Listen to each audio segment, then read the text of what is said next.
hope you can all hear me.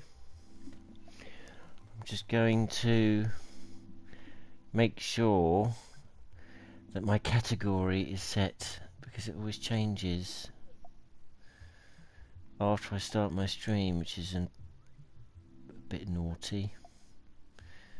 Right. Let's have a look.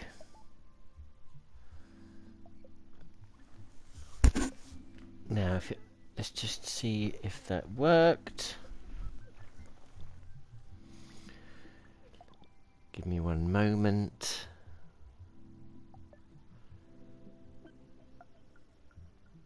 Just going to look at it on my phone.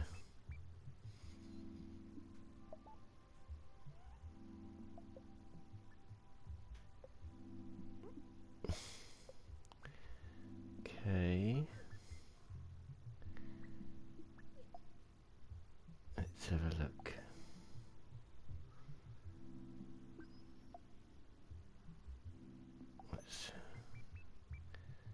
Ah, yes, it's turned off again. So I'm just going to do this. Bing, and that should work. Oh, wait a minute. Let me just add some tags for you. I always set them and then they always disappear again.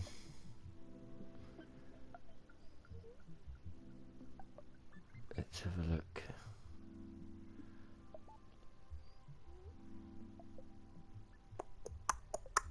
That'll do. There.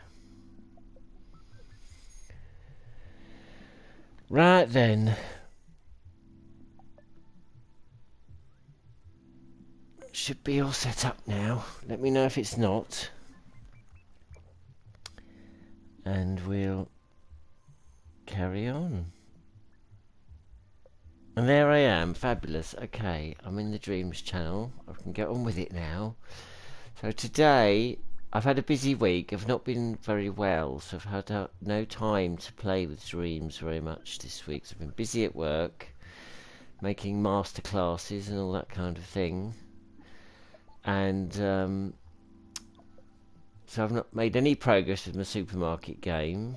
And frankly, I want to give it a rest this week, because I've got to the point where I need to do lots of boring, long-winded technical stuff to optimize it, so I can have all that stuff on my shelves.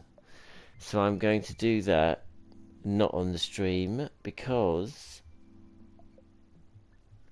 it's long-winded and boring, and I'd rather do that in my own time. Thanks very much. I want to do fun things with you. So let's have a quick look at what's new, because this is the new thing that's just appeared this week. I've been working with Maya this week. Maya created the Ancient Times art kit, and I don't know if you've had a look at it yet, but it's very cool. It's a collection with loads of stuff in it. I don't know if you've seen it. Here's the first one. Here's the first scene, made up of the things in the kit.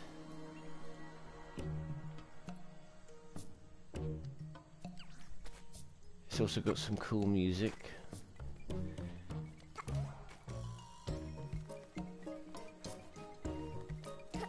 Cute little character with a little Catwoman outfit on. But look at the lovely painterly style that Maya has. I'm going to have a little play around with this in a little while.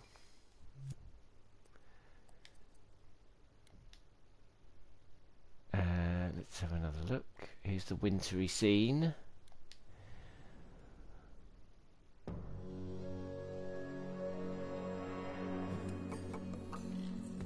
Another dinosaur in the background. Look at the lovely water.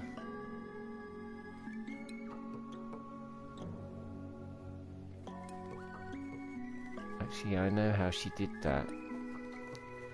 I asked her And she said it was, well, I can show you in a little while.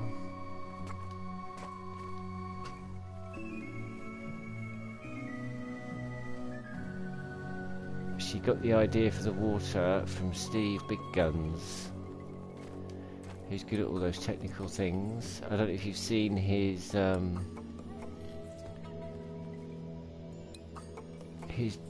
level with the little dog character. Let me open my chat.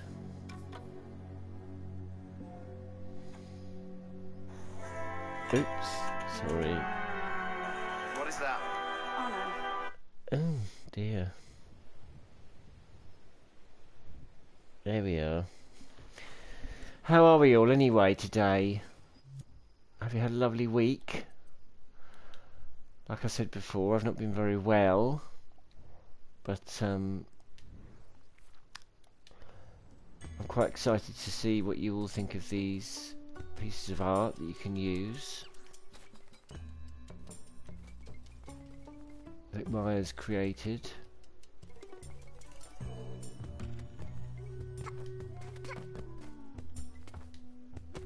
I'm sure you've all been playing with the new stuff.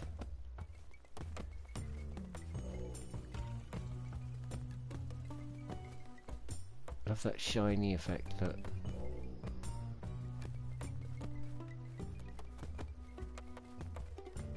I've been working with Maya this week on a masterclass to show you how she does her art style,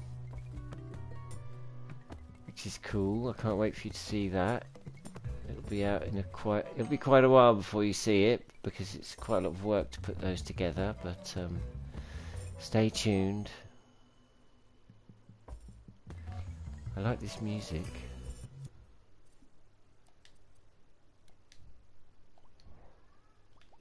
So I don't know if you've looked at these things. This is all the snowy things.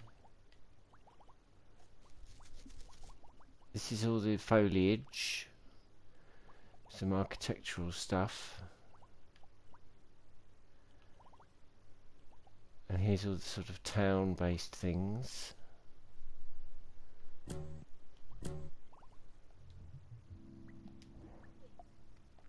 So what would you like to see today, kittens? You can now play the level 0 as well that you played when you started the game. You can get a link to the tutorials in here. I don't know if you've tried out these as well. And like I said before, we're making some new masterclasses and some new tutorials which will be coming soon at some point. Art kits contain themed modular things. Anyway, let's have a look. I'm going to have a little play of some levels, see if anyone sent me anything. Let's have a look.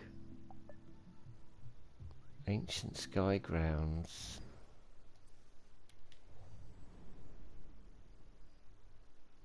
People have obviously been using the new art kit. That's cute.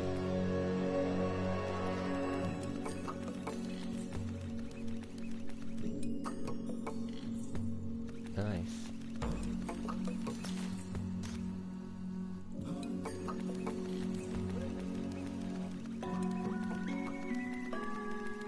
It's nice when people make levels that are quite spacious. A lot of people make the mistake of making their levels too cramped.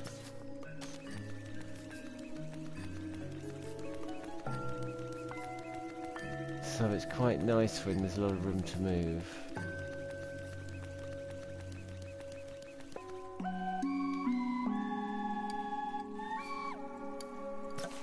Cool. I don't know, how do I get to it?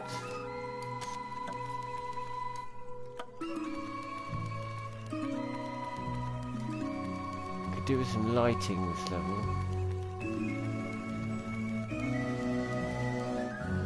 Anyway. Let's go and look at something else. See if anyone else has sent me anything.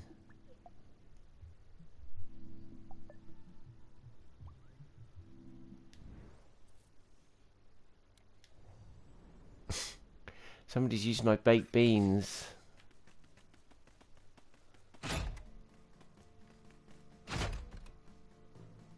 Oh.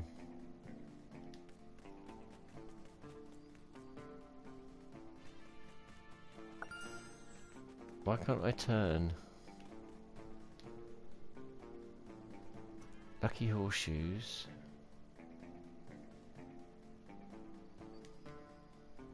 If you die, you'll respawn.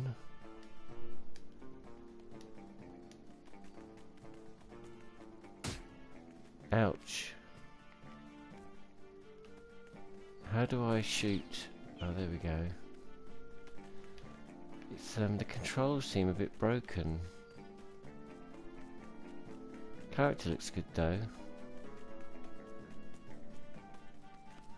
But I can only face in one direction.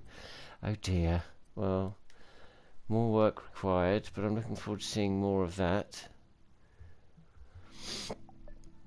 Let's have a look. Anyone sent anything else to me? No. Frosty Rock. What should we do today then, kittens? Trace of Time. Let me have a look.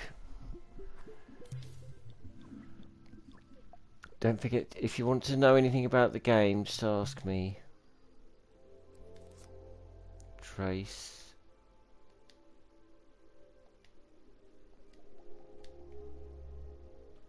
Oh, that one. Oh, this looks nice.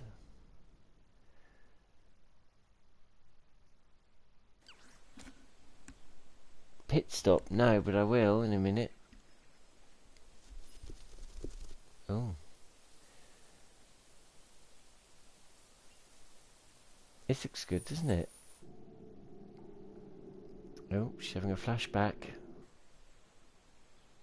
Where's the necklace gone?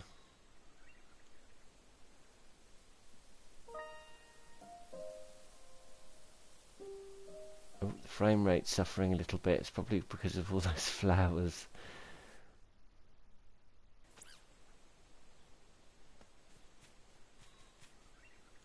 Looks pretty though.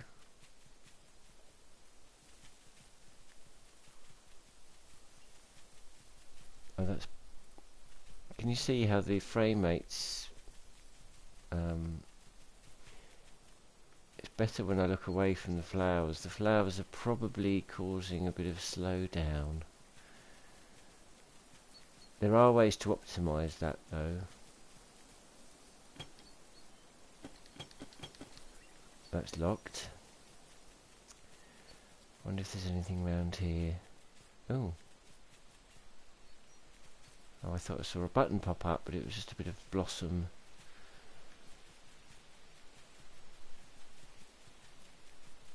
I was thinking we could do something arty today to give me a little break from the supermarket madness.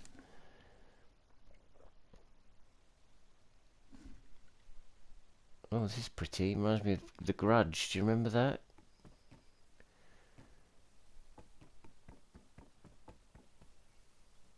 Wow, it does look nice.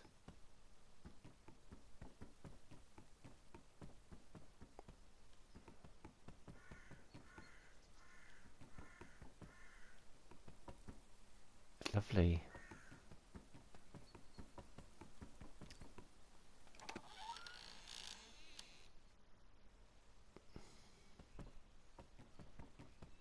See, this is what I like. People that, you know, create little worlds. Who's that? That must be my mum and dad.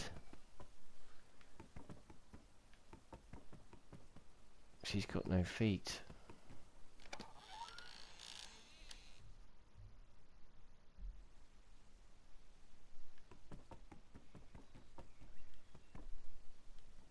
Shall I go under the stairs?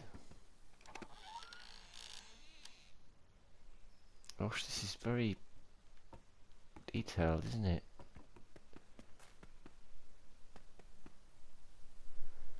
Somebody's died here. That's not very nice. It's getting creepy. Do I want to go down in the basement? Well, it depends. You can combine... How do you optimize the flowers? You can combine the... Oh, there's a chest. But I can't open it. It's very nice, this, though. It's lovely. If you select multiple paintings, you can combine them, which does make them cheaper, because it's easier for the engine to sort the transparent flecks when they're all in one object. So if you select multiple paintings, I'll show you how to do it later, a button will appear and it will say merge paintings. But what you have to remember is that any effects you've put on, any tweaks you've made to the painting will apply to all of it. So you have to make sure that they don't have different tweaks, otherwise it can mess things up. Oh. Maybe there are other lanterns. I think I saw one at the bottom of the stairs. I'm not surprised she can't jump very high with no feet. I like her dress.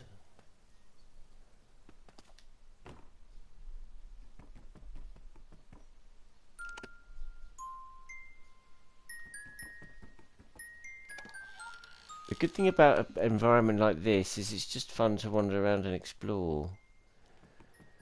Even though there's not an awful lot of gameplay. Oh.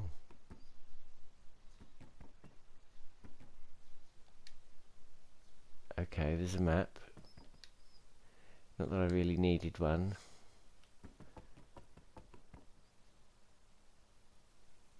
That's cute. Oh. Oh. Oh. Oh, that's better. I can see now.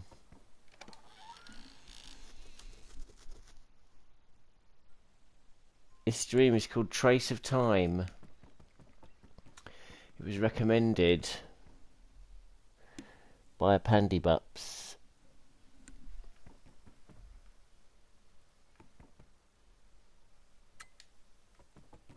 Gosh.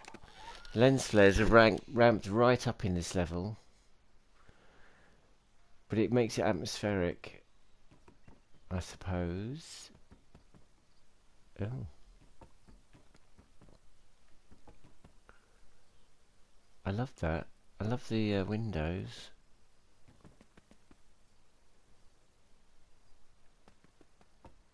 Can I... I want to wear the hat. Gosh, this is lovely, isn't it? Really lovely.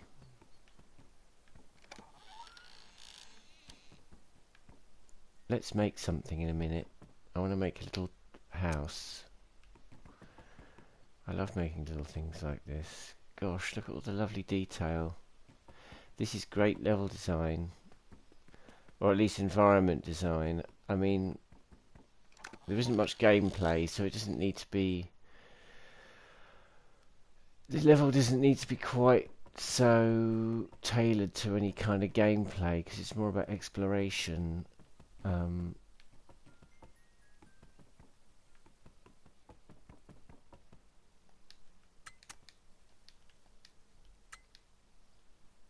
Those lens flares are a little bit over the top. Oh, it's the kitchen. There's blood again, or is that red wine? I'm not really sure. Someone's been siphoning things into the bottles. I dread to think what it is. I like the detailing. The choice of materials is nice too. Oh, what's happened here? There's lots of green stuff trying to get in. Oh, there's a trap door. I wonder if I can turn a lantern on in here. It's the wine cellar. Oh, there's a lantern there, look. That's better. Is there anything in here?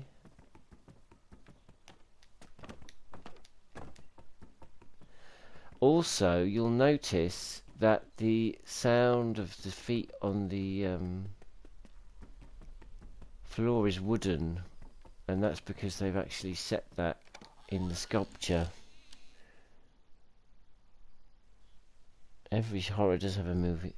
There is, well, the story's implied by the environment, because there's paintings and there's little bits of, somebody's obviously into herbalism.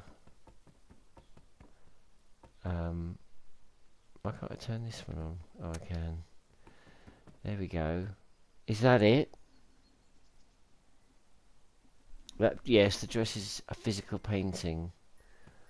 I could show you how to do that, actually. And the hair as well. There's a secret. Where is it? I want to know where the secret is. Oh look, there's a media molecule in the painting.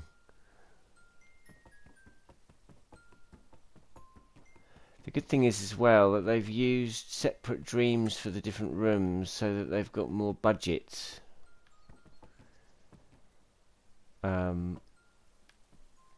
It enables them to have more detail in the rooms. That's nice. Got some lovely sculptures. I wonder if they've built all of this themselves, or whether they've used stuff from the Dreamiverse. In the library. I've forgotten where the library is. Is it down here?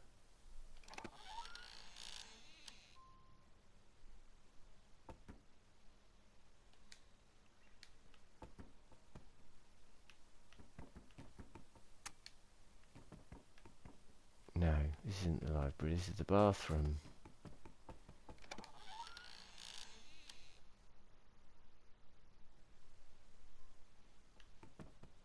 I meant different scenes actually. There's a different scene per room, but they're all in one dream. And I like the fact they've used variables to remember that these lights have been switched on. I think that's what they've done anyway. That's the kitchen in there. The library must be upstairs again. Is it in here?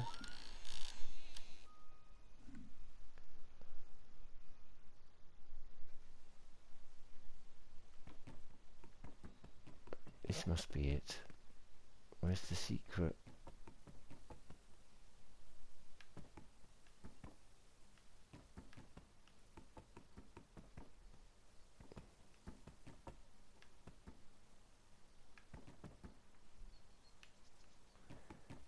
Ooh, something going on.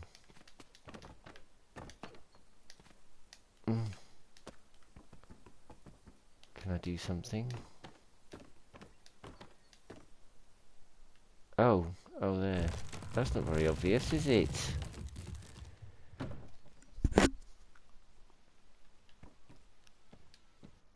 Ooh, exciting. I like this whole light mechanic. Oh, look.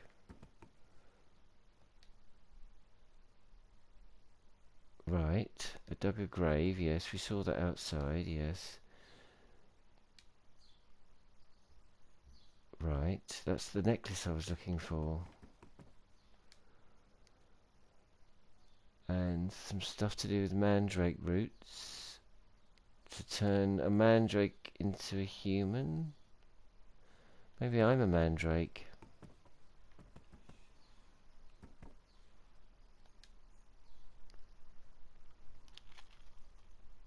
Oh, that's a bit creepy. Look, the skeleton's physical. It says I want to see you again. I can't seem to do anything with the pages. Oh! Oh, look at that. I would What does the key do again? No. Maybe it's in the coffin. How exciting. Oh, spoilers! No, to be honest with you, I hate it when a game makes me search endlessly for things. So it's nice when you get a little bit of spoilers. So has anyone built anything this week?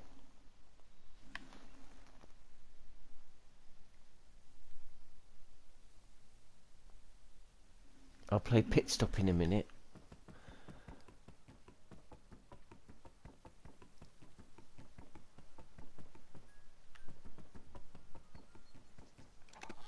Oh, the shed, remember? Yes, of course, it was locked.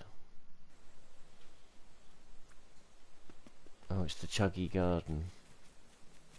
They didn't really need all these flowers, did they? I guess, never mind. What's going on? Oh, there's a shed. There's a shovel, look. I can dig the grave up and find my original body. How am I going to do that, though?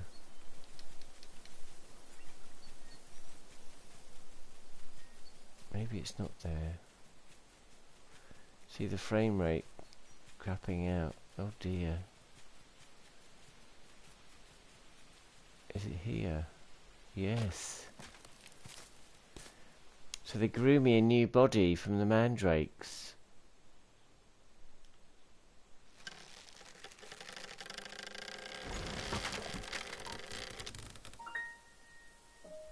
Oh, bless.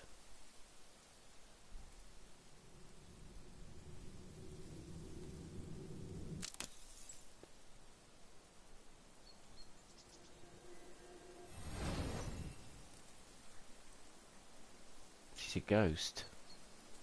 Or is she a root vegetable?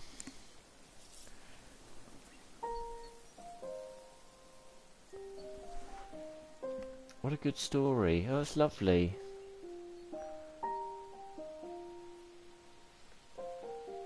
That's going to get added to my favourites.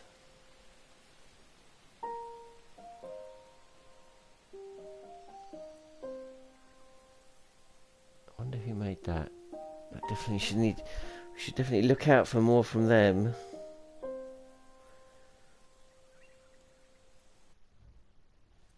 Wow, that was spectacularly good. Let's follow them. Give them a like. And I'm going to add this to my collection favourites. Oh.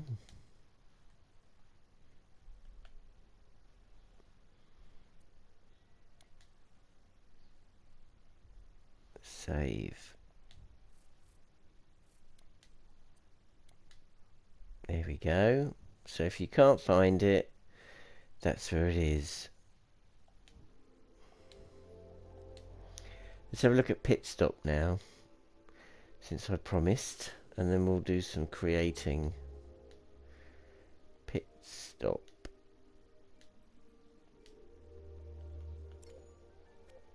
All you remember is you stopped for gas. Suddenly you wake up from being unconscious. I think I might have played this already.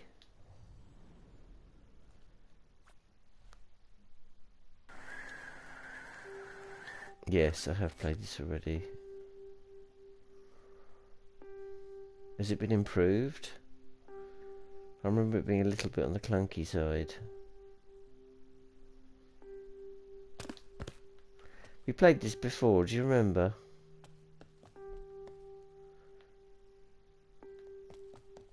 They've got a supermarket too. Their shelves are just as empty as mine. Oh dear.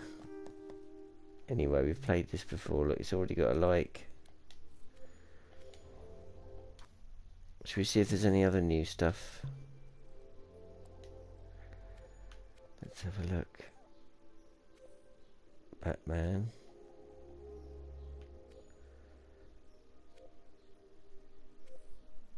Any recommendations? This looks funny.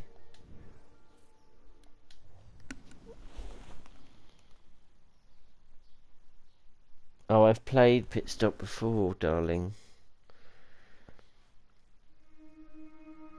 I'm going to play something else. Something new.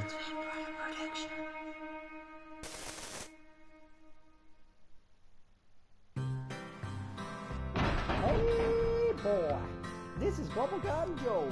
You're playing Start Team Stupid. Press X to start, stupid. Welcome to the main menu. Play each level at least once and unlock the play area. Oh, Crash Valley. Here we go. I actually worked on a game called Burnout, and we did work on a game called Crash Mode. I actually directed a game. I can't remember how far I got, but it was a bit frustrating because the environment was a bit difficult to navigate. What do I have to do? Press X.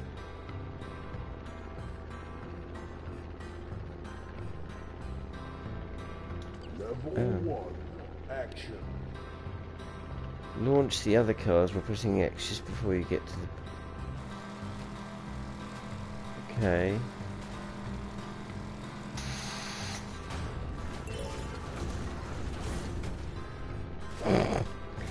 That was a bit silly. Let's try again.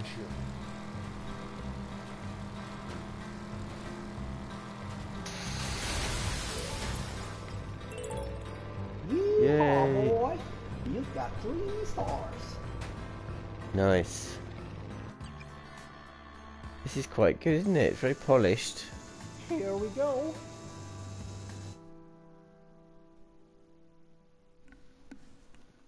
Bouncing balls. Level 2, action. Essence. I'll have a look at Essence in a minute.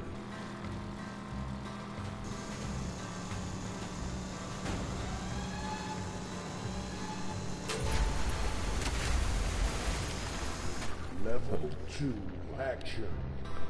Press X and square to activate the ramp.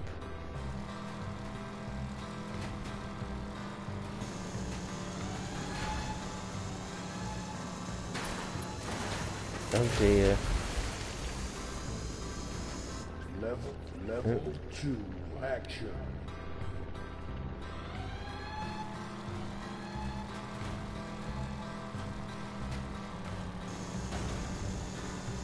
Why didn't the ramp work?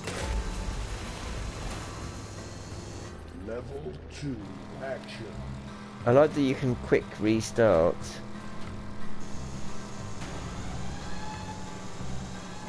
What am I doing wrong? Has anyone else played this?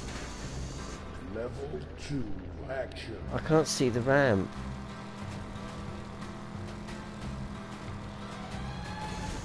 Oh, it takes a little bit of time to come up. Right, let's try that one more time. Action.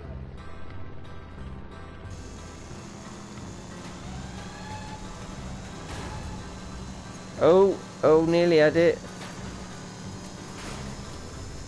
Well, I got a bit better than last time. Action. It does remind me of Crash Mode. Ooh, girl. Yay. Oh boy, you've got 3 stars. Nice. Here we go. This is fun. Level 3, action. Crash through the doors and jump off the ski ramp. Ooh, we've got a caravan.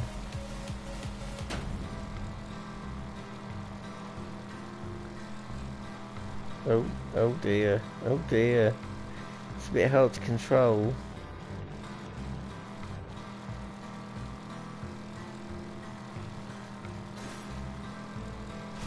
Oh, blimey. Hey! Oh, gosh. I got 2 stars. Let's try that one more time, shall we?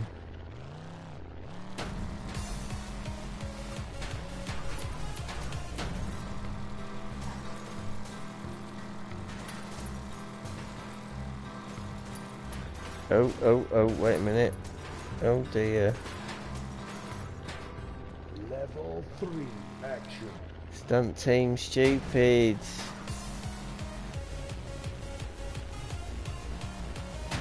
You know, my brother Alan would like this game.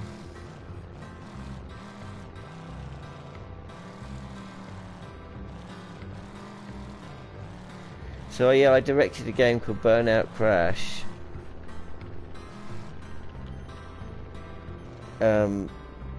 Which was all about crashing cars. And I worked on Burnout Paradise as well. Come on. Oh, there's a guy skiing, look. Come on! Oh no. Alright, next challenge. Here we go. Oh blimey. Level 4 action. Smash each of the black cars till they're destroyed before they reach the red sections. Oh dear. Where's he gone? Okay, restarting. 4 action.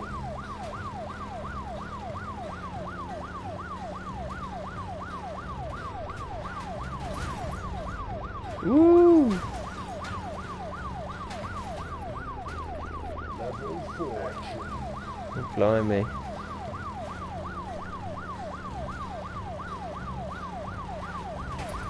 Oh gosh. Level 4 action. It's quite good this. I like that they've done different setups.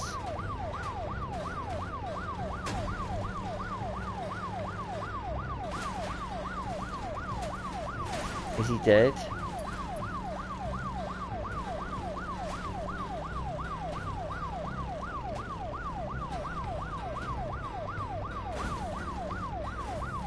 Oh, can I not right myself?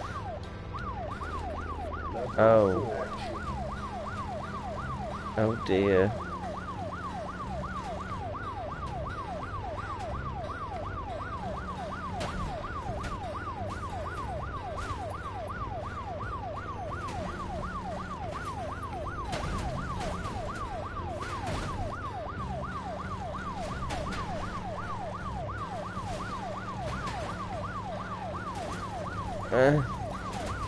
Oh, that's a bit annoying. Why can't I smash through the signs?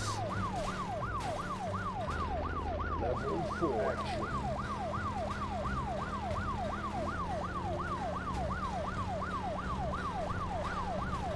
Oh dear, oh dear. Level 4 action. Oh blimey. Any tips?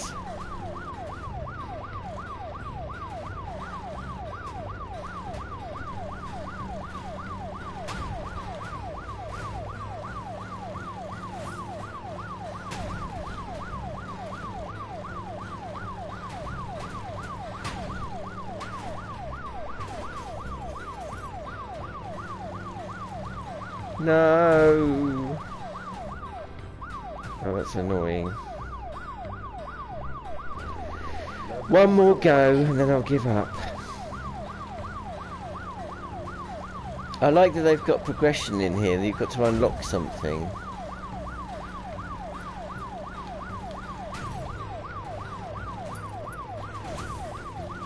Oh, knickers.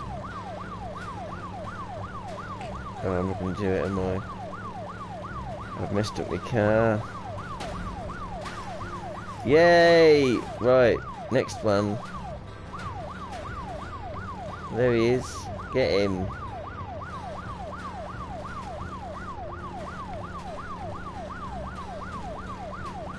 Hurry up. Oh, blimey, my car's a bit messed up.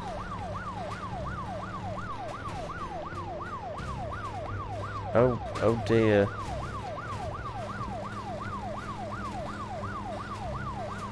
Where's he gone?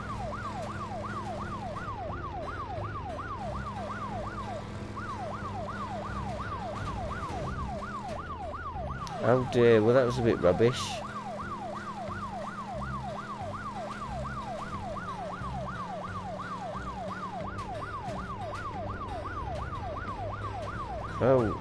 Oh dear. It's a good thing I don't drive like this in real life, isn't it? Well, some people might disagree. Right, go to the gas station. Oh no, quick. That's it. It's quite good, this car. I mean, it feels quite real in a stupid way. There's the gas station. There he is.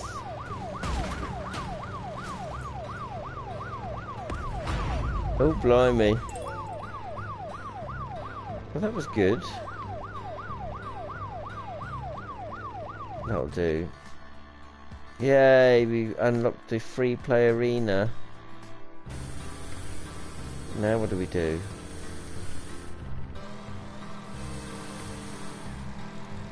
This is fun.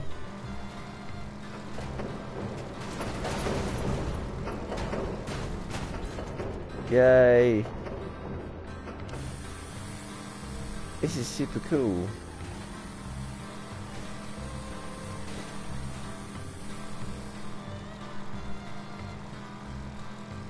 Oh, hey!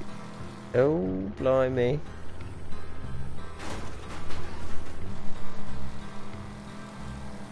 They should make an assault course with all these things. Oh, blimey. Oh, it's still going. It's quite a durable car, isn't it?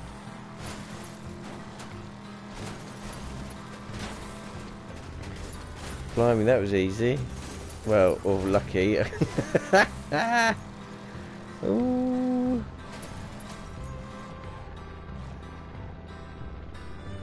What do I do? Oh, I have to go up the ramp.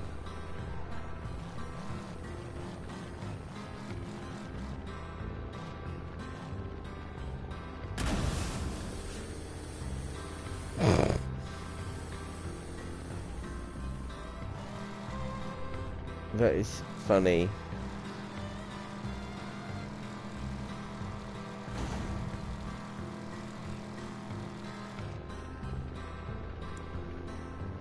Totally normal office job.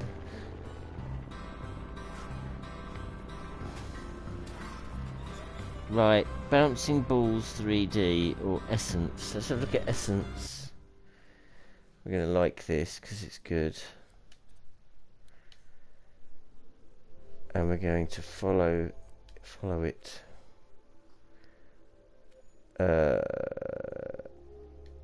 We're going to do Essence. Oops. And then we'll do some making. I just want to look at all these levels that people have recommended.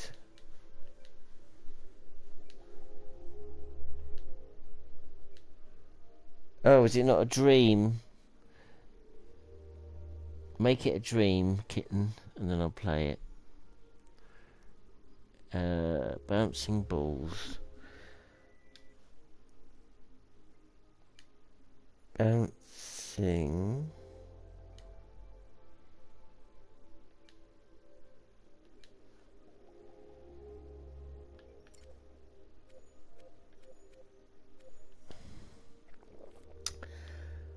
Welcome to Bouncing Balls 3D.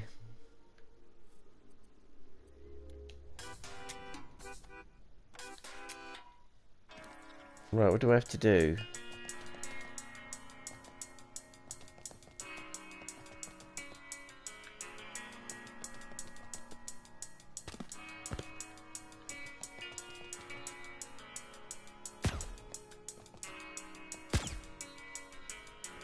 I'm guessing I have to shoot these. Oh, blimey. Do I have to just stop them hitting me? Oh dear. Oh yeah, you have to destroy them. It's a bit like Pang then. Oh, 3D Pang. Ah! I'm rubbish at FPS's.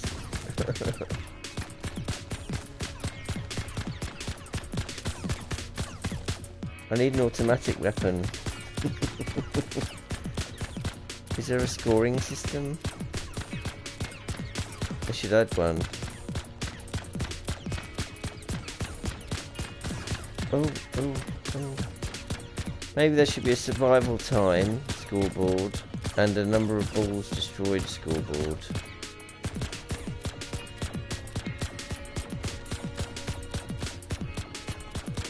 Die!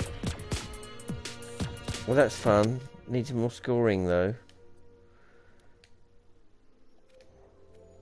Right, what's next?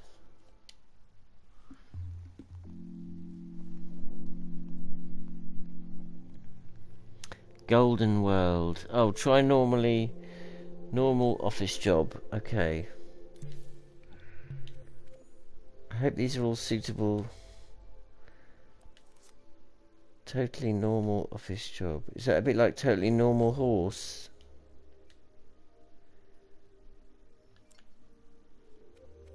What's that?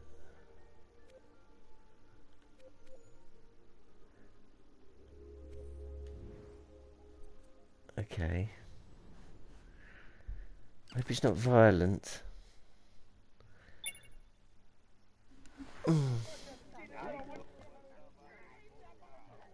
Oh.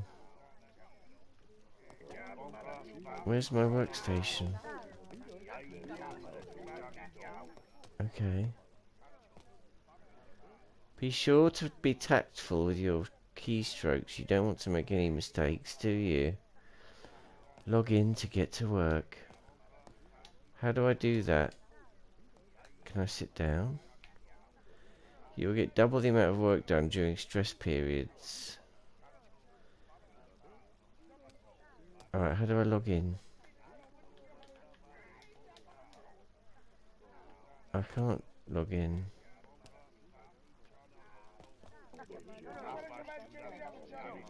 Anyone know what I have to do? Who are you? How do I log in? L1. Sorry. Not paying attention, kitten.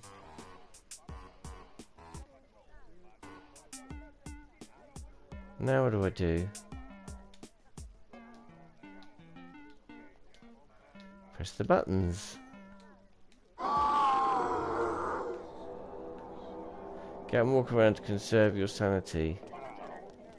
Hello. Oh. Can I go to the toilet?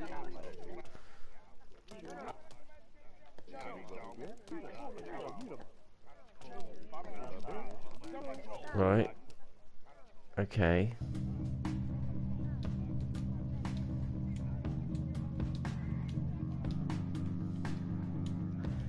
This is quite funny actually. I hope it'd be good if there was some kind of clicker game. Oh, I guess it is, because you're filling...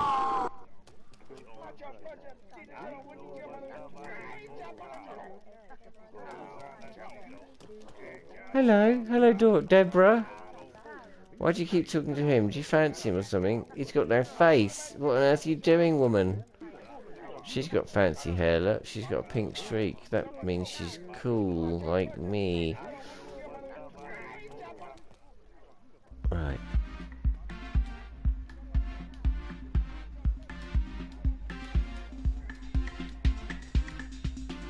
Oh, I'm getting insanity.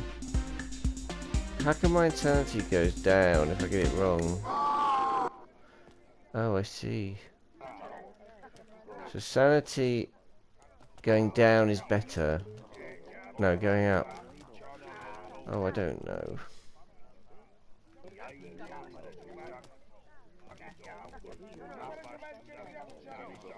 Must not go mad. Oh, there's a lovely view. Who's that? There's a man lurking outside. Or is it a cactus? I think it's a cactus. Oh dear. Oh, it's quite a long old.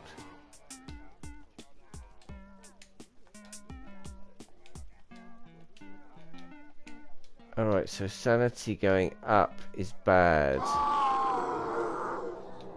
Right, get up and walk around. No, no, no. Oh, Deborah, what are you doing?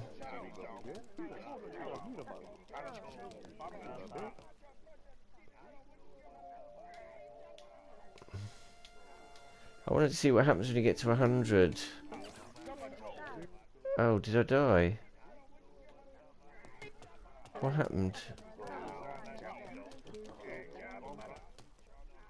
Don't make me do it again. Oh no, I'm not doing that again. Someone tell me what happens when you get to 100%. Because I'm not doing that again.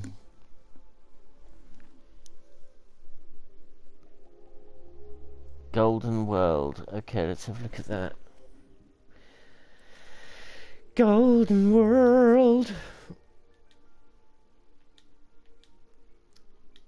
Golden World.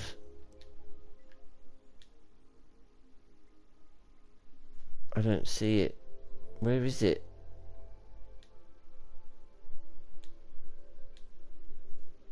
It's not there, kittens. Right, okay, let's do some creating. Let's do... Right. Something must have gone wrong. Put it in a dream. It might be a scene. It needs to be in a dream. Right. I was thinking today we could build something pretty from scratch. How would you like that?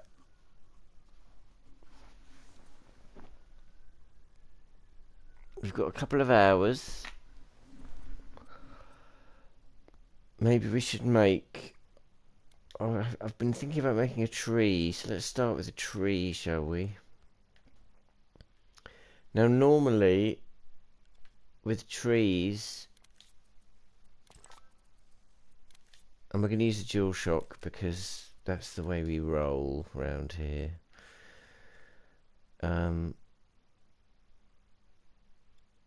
Although I might do... I'm going to experiment with something Maya showed me, actually. Which was to create a palette. So... I'm going to want a brown. A nice rich brown, but I'm going to want one with a little bit more green in it.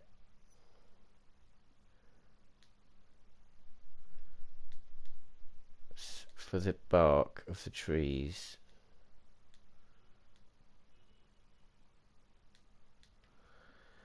Okay.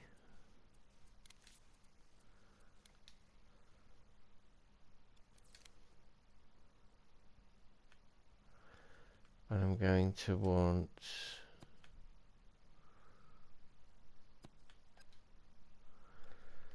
a...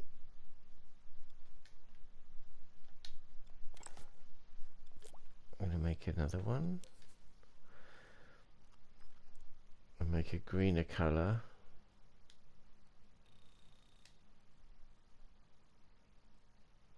I'm going to make it quite deep. That's it. I'm going to make this one a little bit more saturated. Let's just do that. And we'll do...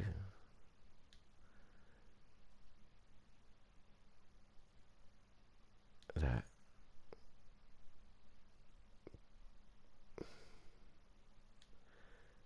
There we go. And then we're going to do a nice... I'm using tint, by the way. It just makes things a little bit quicker. What I can do later is use the colour picker to... I'm going to do a sort of purpley lilac-y colour.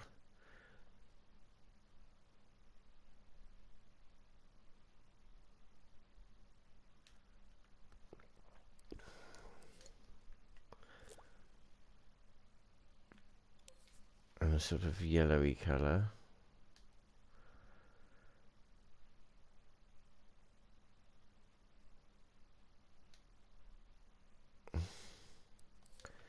And I'm also going to do what Maya does, which is to put in my mixer, sorry, my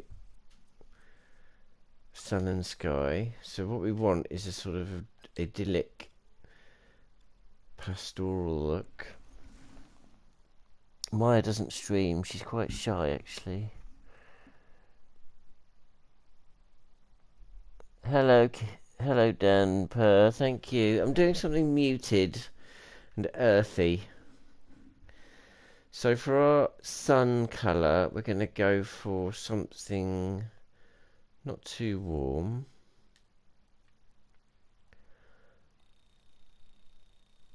We're going to make it fairly bright, but we don't want it to be too bright.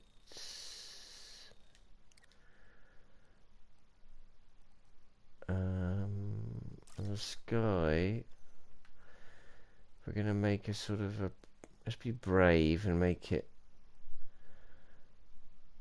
sort of a greenish colour. So here if we turn down the sky saturation, we can tint over it using the tint colour. See that? So this is the original colour, because each one of these images has a different colour. So, but you can desaturate them. See here? Because they're all different colours. If you desaturate them, then it's easier to tint them to the exact colour that you want. Let's do that, because we can always change it later. I'm going to leave the horizon definition. I'm going to make this a little brighter. Leave the flex for now. I'm going to bring the fog in.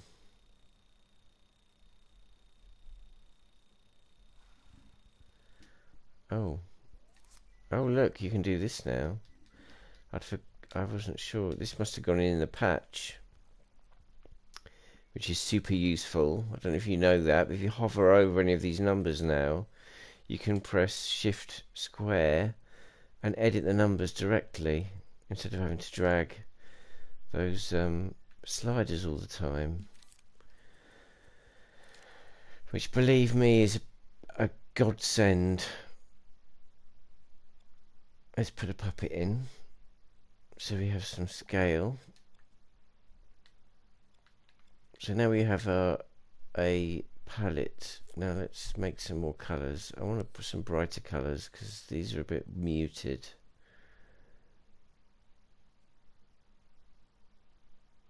That's a nice one. I think I'm going to make this one a bit darker.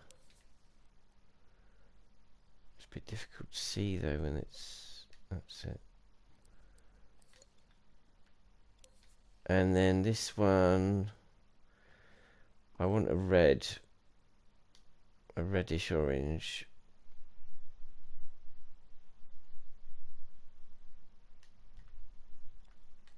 That'll do. And let's do a blue. We don't have a blue.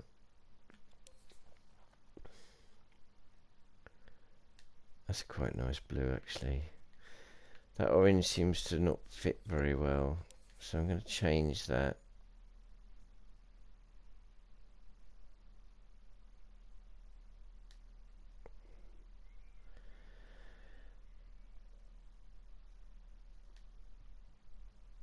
Is it too warm, do you think? Should we change the hue?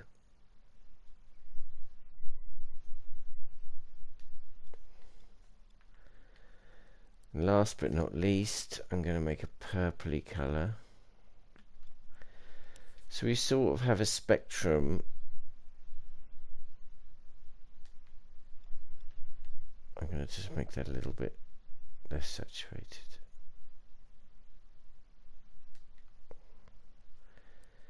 There.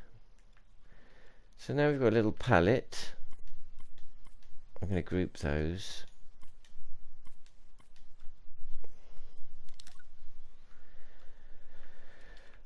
and we're going to make a sort of a little scene, but I'm going to white box it first.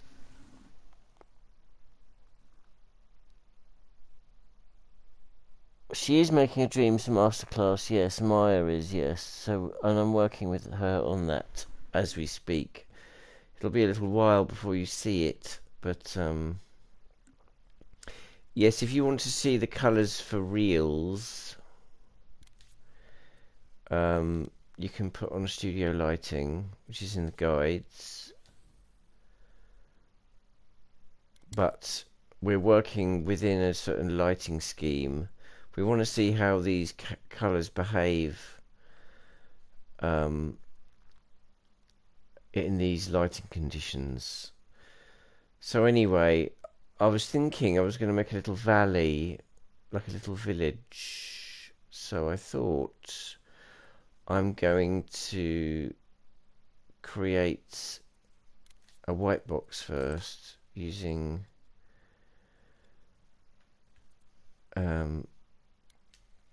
I'm going to use Kareem's technique,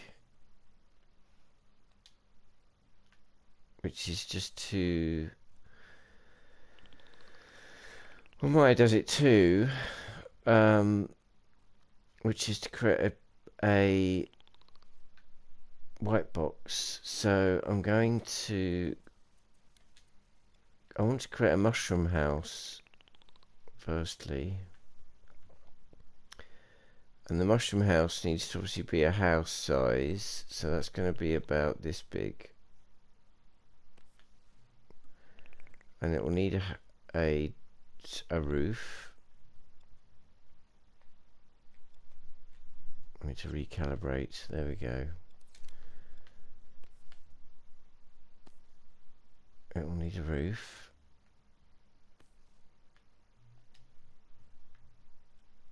So we'll sort of go there.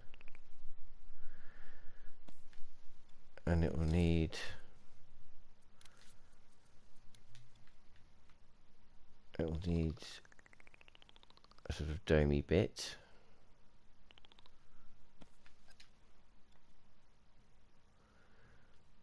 I'm going to make that a bit bigger. That's it. So that will be the house sort of size. We're going to replace that in a minute with the proper one. Let's start a new sculpt. And we're going to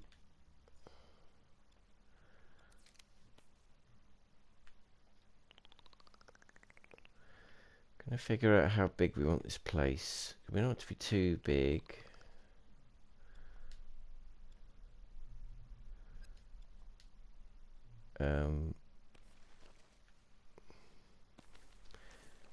Oops.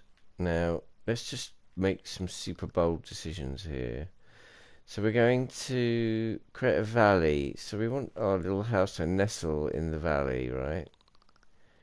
So I'm going to make some really big edits just so we can get a sense of how big the valley is going to be. So we're going to create, we're going to put it next to a little stream.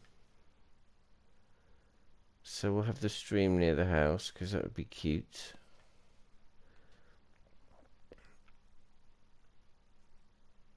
And we're going to create a sort of a big bowl. And we're going to put some sort of waterfall over here at one end of the valley.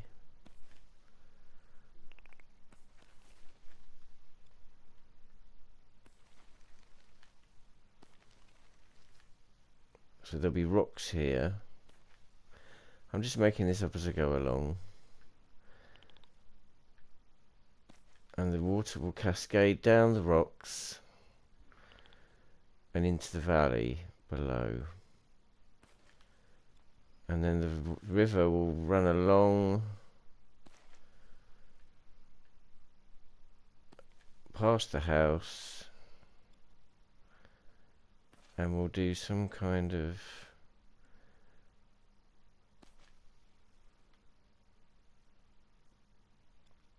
should we have that?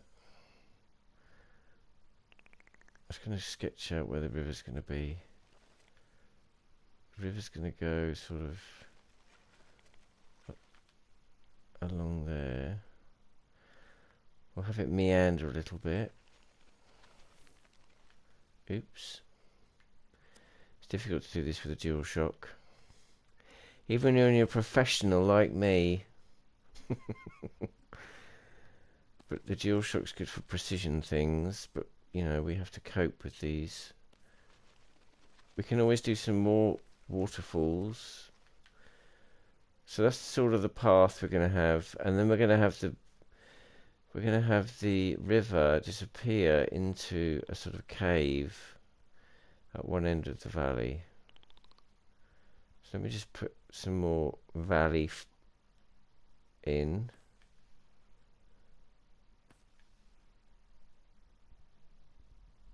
Either side of the river. I'm going to replace all of this later. This is just white box. In it. That's sticking out too much. The great thing about Dreams sculpting is that you can move stuff after you've placed it down.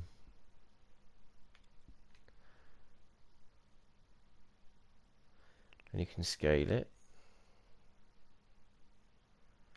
See, this one here needs to be a slightly different angle. There we go. And you can even grab these bits and move them as well. There we go. So, because we don't want this river to go uphill, because that wouldn't make sense, we're going to rotate it and make it go downhill. That's it. And then we'll just move that down a bit. And we'll put that there. And we'll put that there. And then this bit will come down here. Because we're only talking about a little babbling brook. We're not talking about a massive river. That's it.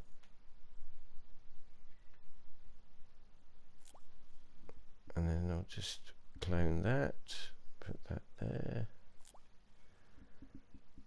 put that there.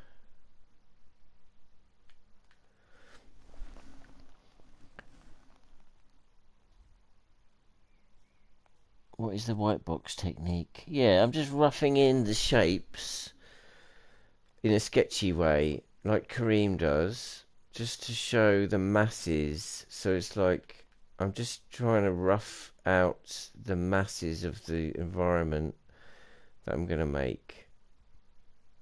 So because I'm centering everything in a valley, I'm going to put a little stream at in the bottom of the valley where the two sides of the valley come down to meet each other.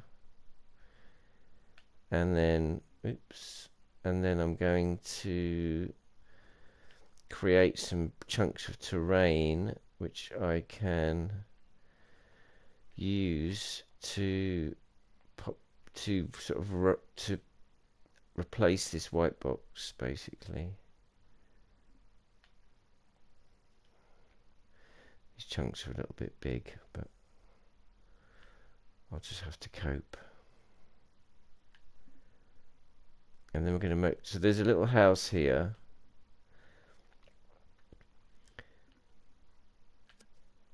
I think I'm going to make these smaller. I'm going to make them less steep because we want our character to be able to walk around in the valley without struggling to get up the slopes, because we've got to think about how it's going to play. We're doing a little open world effectively,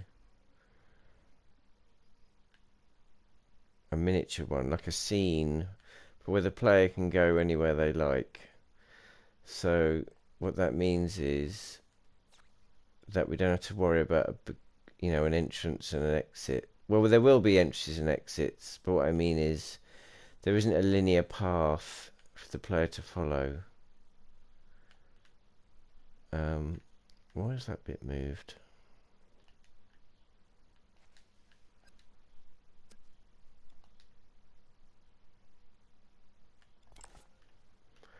So let's get back into sculpt mode. Why has that suddenly gone like that?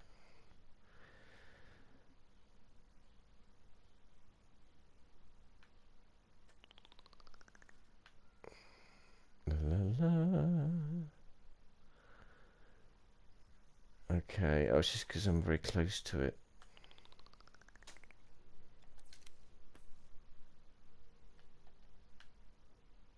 So when you're working with a DualShock, it's a lot better to work sideways to the camera. So put the camera side on to whatever it is you're making, and then you'll be able to operate it better. Because the DualShock imp, because the imp works in 2D space really, in relation to the camera.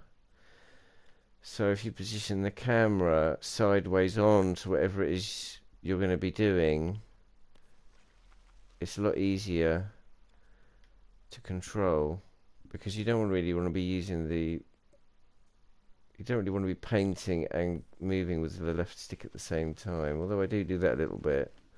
I just did it then. So I'm contradicting myself, but what I'm saying is that you can use the motion controls more easily when they are side on to the camera, like they are now. Look, let's just move that one down a bit. There it is. And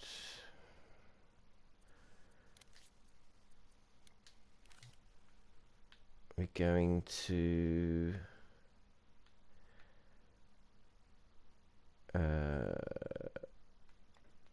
we're going to put a little sort of mountainy thing here. So we're going to start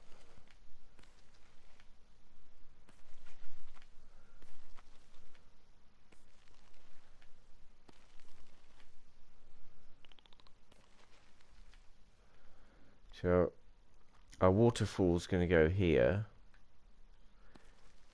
and we're going to put some rocks, a big pile of rocks here.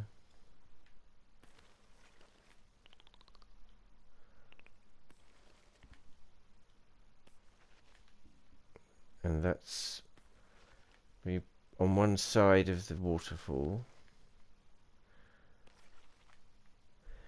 And then our walls of our valley will sort of get a bit more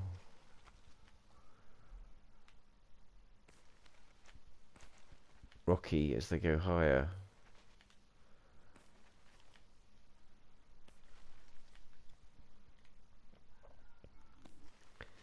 So the good thing about doing this white box is that I'm getting an idea of the shapes that I'm going to need when I build my environment.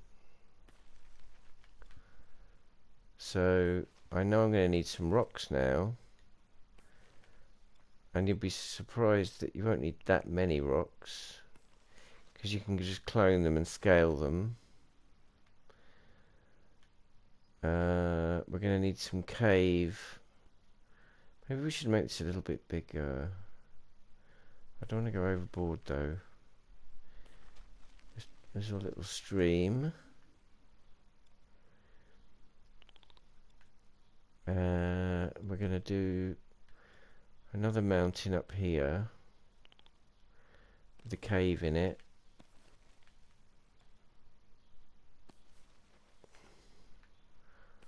A big mountain. And the river will go into the wall. So I'm going to just rotate those a bit.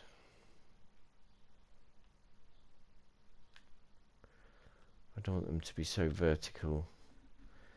So I'm just going to tilt them back. by grabbing them with L2, and then I can just move them away. That's it. I'm going to move that one as well. There.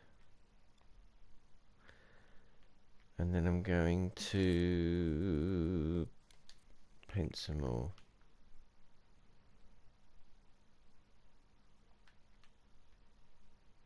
Oops. I always forget to hide the menu.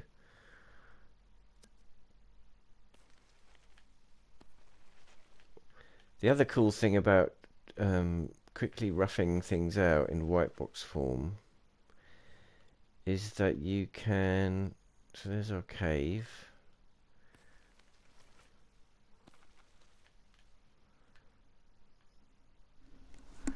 What's everybody saying?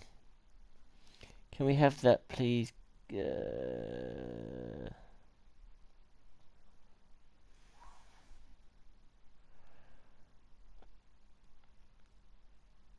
Babbling Brook.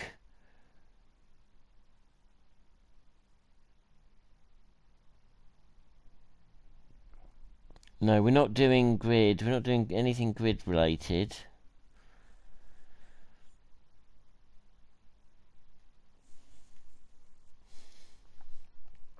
As I've said, another game does against.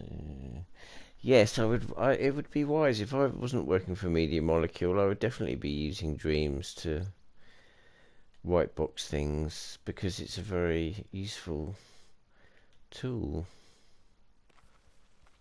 About the grid, I don't know. I don't use moves very often. I know that they are working on a way to control without the motion controls. I don't know what the progress is on that at the moment. But obviously there's a lot of things that need to be done and they are being prioritized.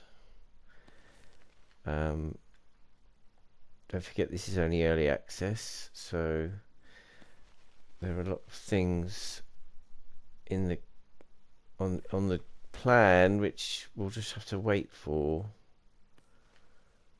But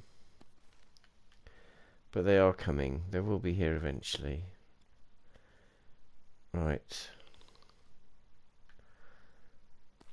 But I couldn't possibly comment because I'm only on the tutorial team, so I don't know everything about everything that's going on. Okay, right.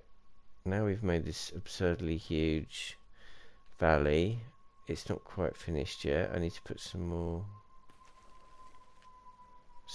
mass into this side. We don't want it to be too mountainous all the way around, but as we're sketching we can sort of get ideas for different areas of the environment. Like here we've ended up with the big flat parts. We could put a little plateau here and then put a sort of rock face behind it to stop the player escaping. I've always got to think about that. It would be nice to have a little area with some trees in it or something.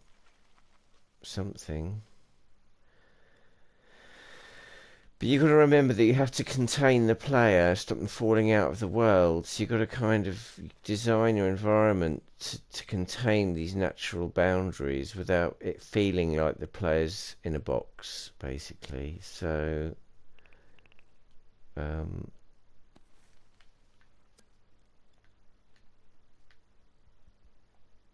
just using the grab cam.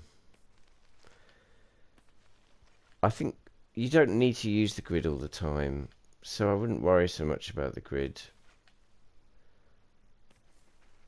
It's not that big a deal. I'm starting to learn to release myself from the grid, thanks to Kareem and Maya.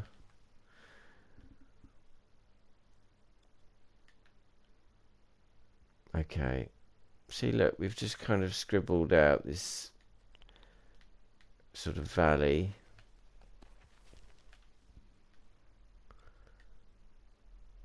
It's a bit rough, but this is just a sketch.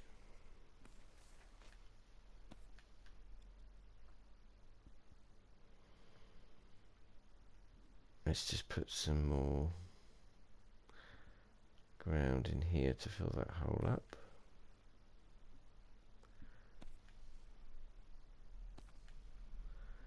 So now, if we go into play mode, because we put that biped in to get some scale, here's our little house. It's quite a big valley. We can run around in it, and we can get an idea for how it feels. So here's our little waterfall. And then the river goes down here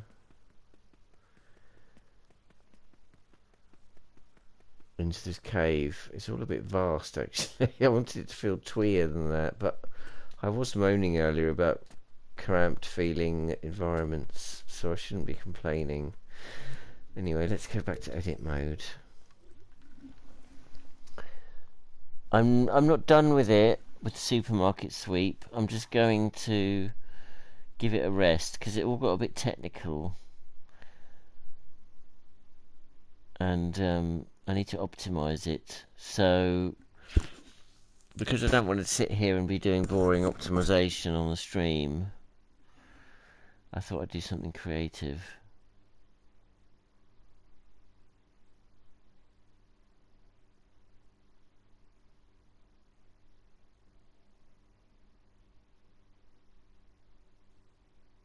Yes, no holes in the floor. Now, if we're seeing this white box scene, there will be holes.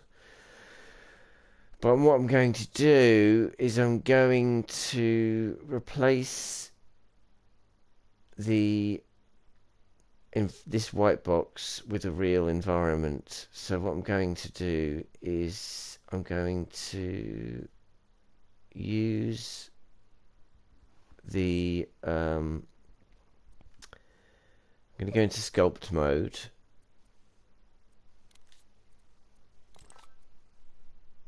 and I'm going to go into the color picker, to the color mixer, and I'm going to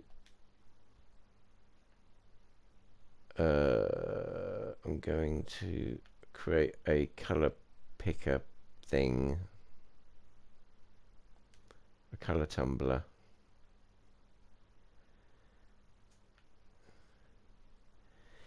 Using the colors from my palette plus one or two others. I'm going to do a bit more green and a bit more dark. Maybe just one which is a little bit more saturated. There.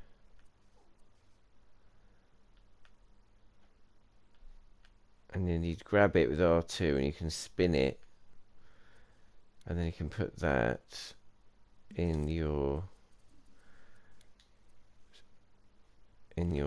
palette, and then you can paint with it.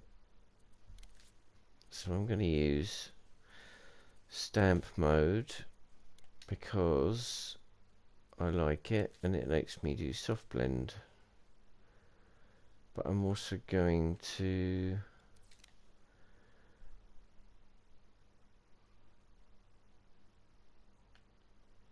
create,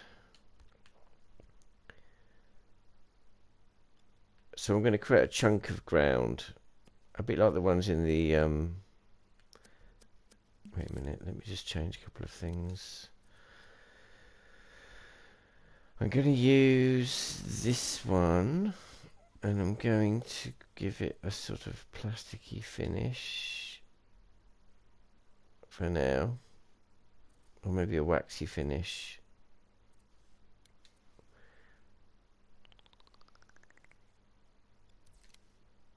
I'm just going to put a little bit of soft blend on it. There's our little biped. And we're going to make a sort of clump of ground, which... Actually, I just want to... One more thing. I'm just going to turn the looseness up a bit. And switch that on.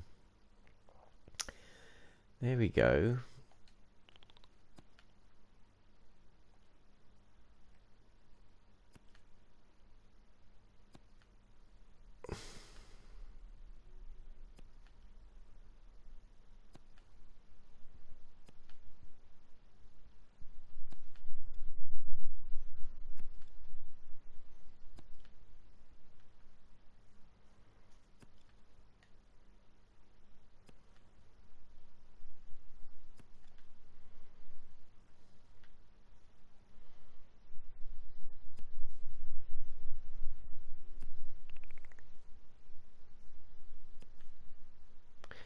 We do need to do something with those cakes at some point as well, don't we?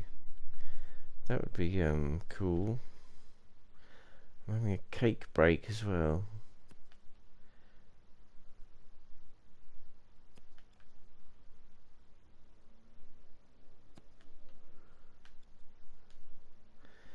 So I've just flattened that out, and I'm creating a little patch of ground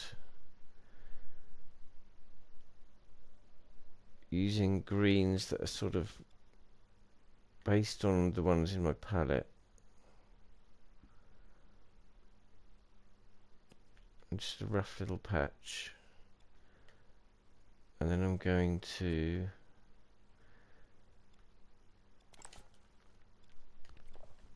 create another sculpt, which this time is going to be a sort of brown colour. Maybe not that dark.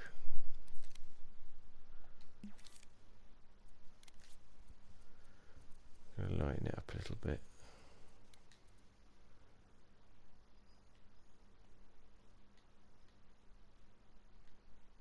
That'll do.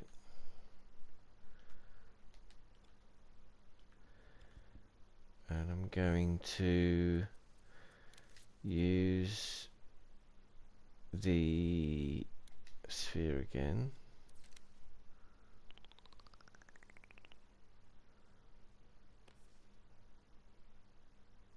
I'm going to make it a bit looser. And I'm going to just add some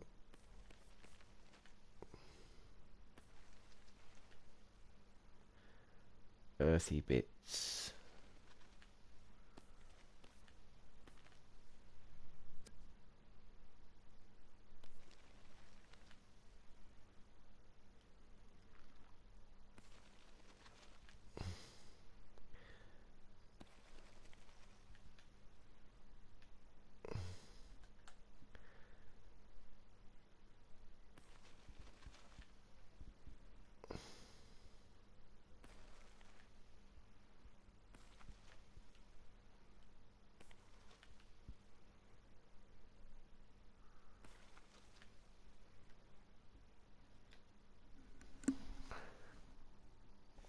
Let's have a look. Not sure I understand what I mean by what.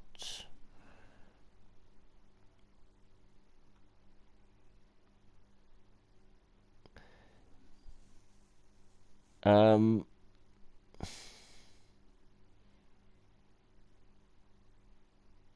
just reading the chat. It's better to use live clones for repeated elements or save them as their own creations. You can save something and then live clone it.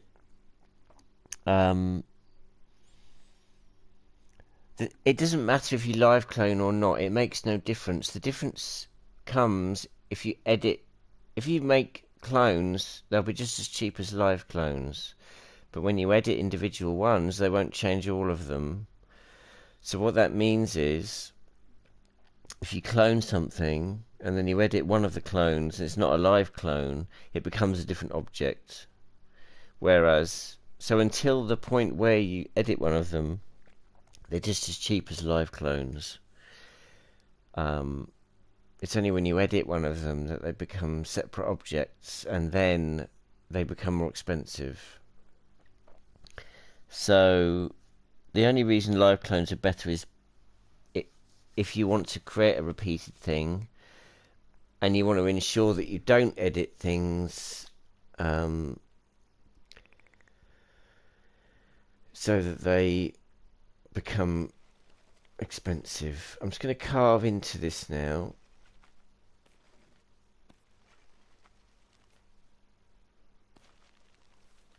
To give it a sort of unique look, like it's been eroded.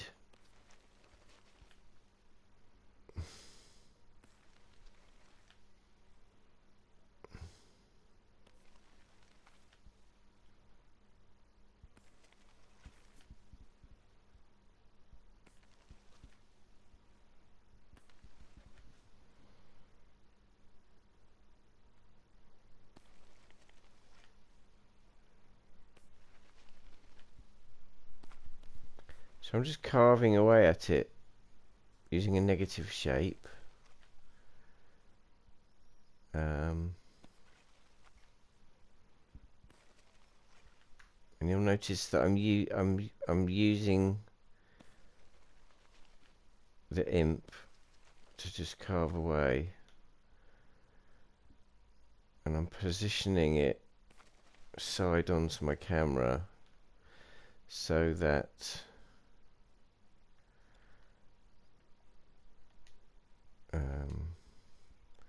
and now I've just scoped into the grass, and I'm going to do a little bit of that on there as well, because it looks like a load of spheres stuck to each other, which is what it is.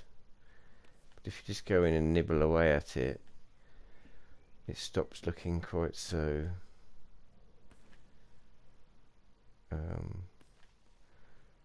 you know, it stops being obvious what those shapes are. Actually, what I might do is add a little bit of brown to this subtractive edit, so that when I create these little divots, they look like the grass has been worn away a little bit.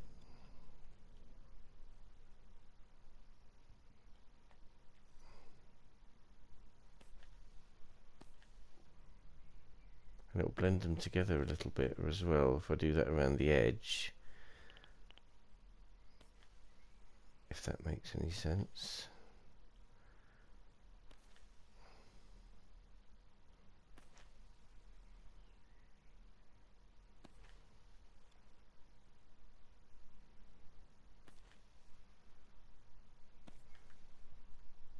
There. And what I might do is just move that down and across a bit. Just move. This is what I love about this way of editing. It's great to be able to go back in after and fiddle with the edits. Makes it so much better.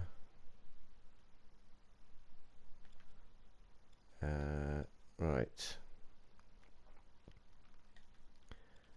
I'm going to group these two things.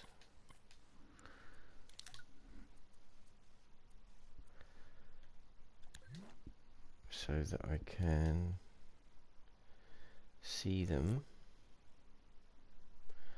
I'm going to be lazy and clone that around.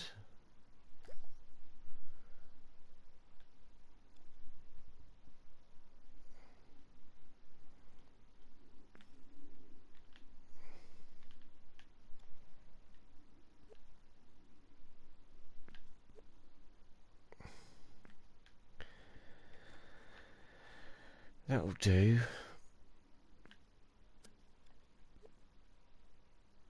I'll just munge that into there.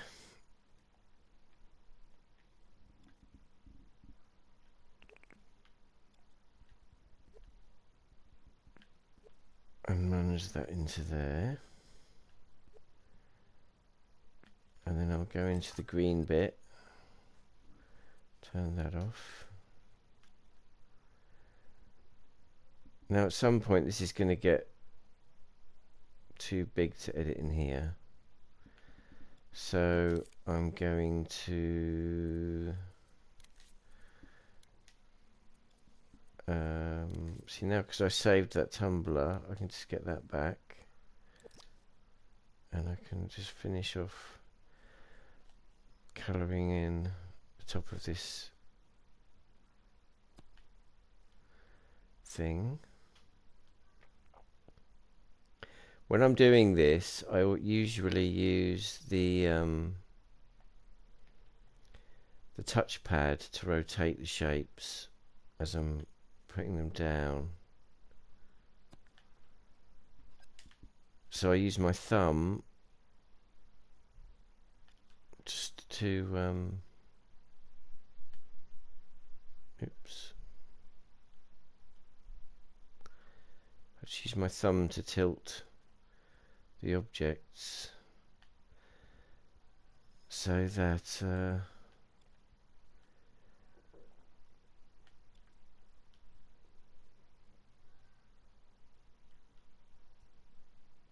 it's just easier than putting them down and then rotating them. It means I can rotate them as I place them, which makes it a lot easier.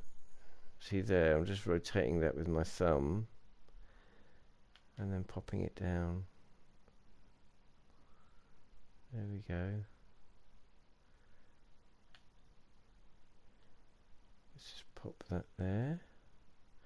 The reason I've made separate sculpts for the grass and the earthy bit is so that I can have impasto or more impasto on the grass than I do on. Let's just rotate that a bit.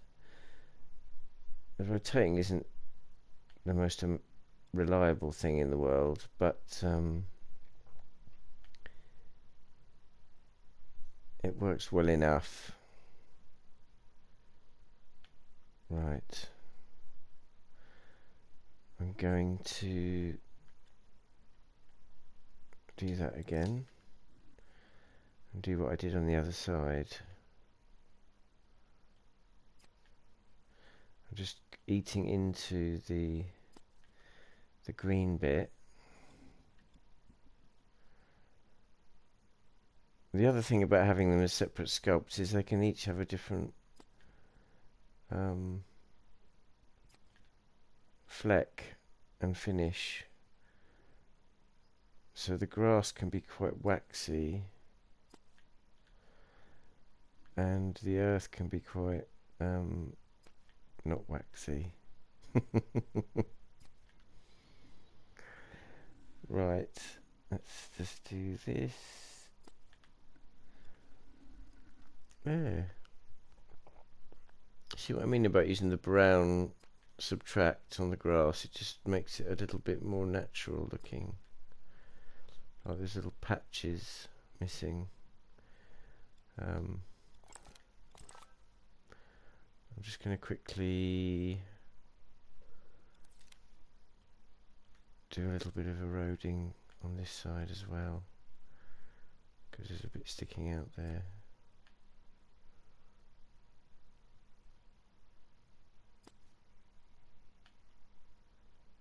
Is that in stamp mode? Yes, it is.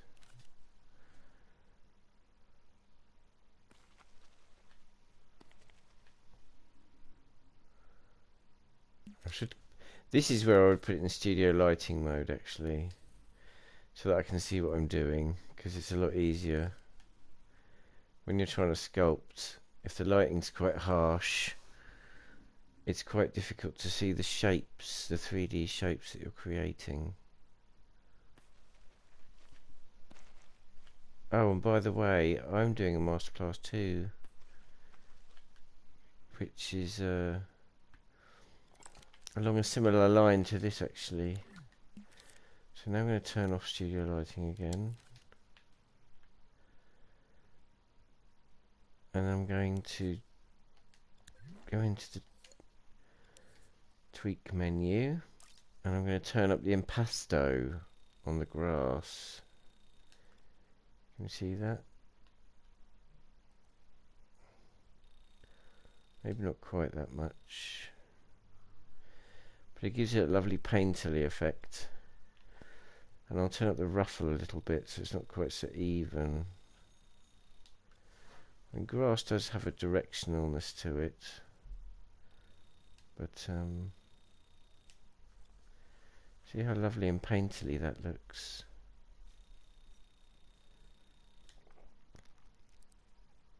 And I'm going to do the same for the earthy bit.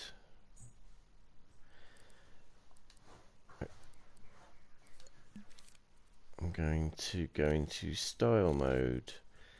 I'm going to change the fleck to make it a bit rougher. And I'm going to change the ruffle.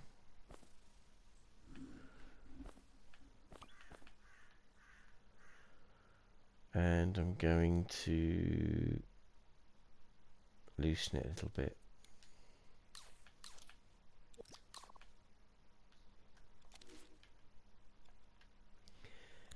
Right, I'm going to need to take a short break now.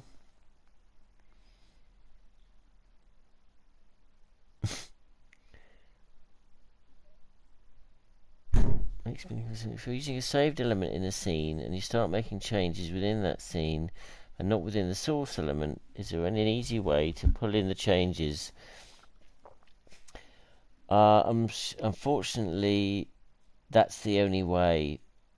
There is no way to push changes back. There used to be a way back in the early days, but we had to remove it because it had too many problems with versioning and stuff like that. It was just way too... There were too many edge cases where things could get broken. So unfortunately it had to become a one-way stream of changes, so you should always go back, which is why when I'm doing something like this, I would not I wouldn't push it into its own scene until I really have to, because that will mean that I can't make changes easily. I'm going to save that actually. Excuse my door slamming, it's a bit windy. Let me shut that properly in a second.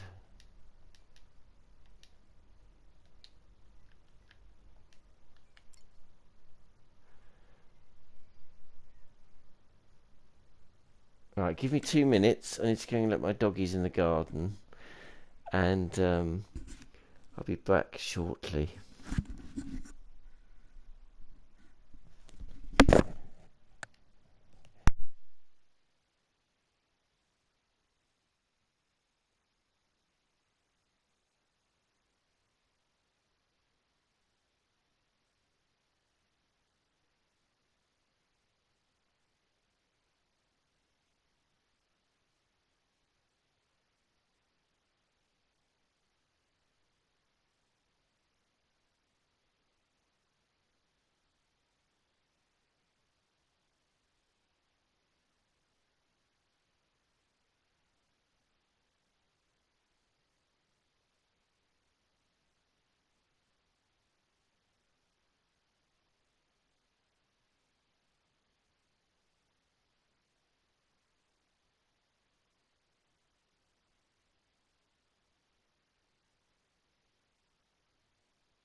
Right, I'm back.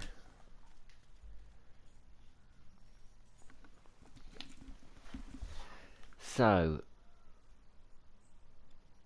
I've got this bit of grass, but I want to put some little paintings on it. So, I'm going to scope into the group. I've turned off visual feedback, by the way, you'll notice, so that I can see clearly what's going on. I'm going to go into paint mode. I'm going to pick my green from my palette. I'm going to use this streaky brush, and I'm going to turn on surface snap,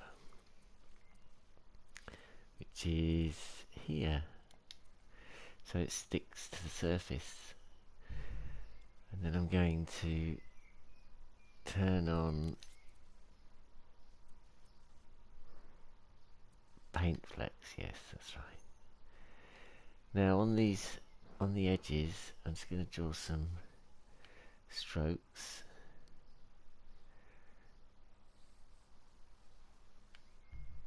And because I'm using the same colour from the palette,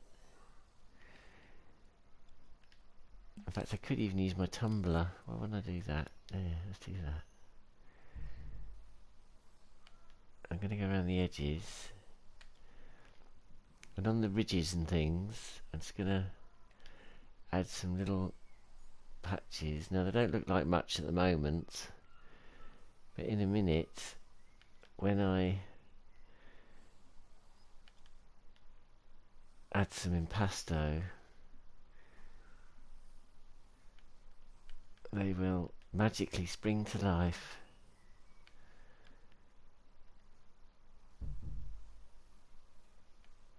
Let's just do that now. If I select the painting and go into the fleck properties, look at them springing up. Oops. Now you'll notice the shading on them is a bit harsh because the I need to go into coat mode and change them to wax, and that way the lighting will pass through them.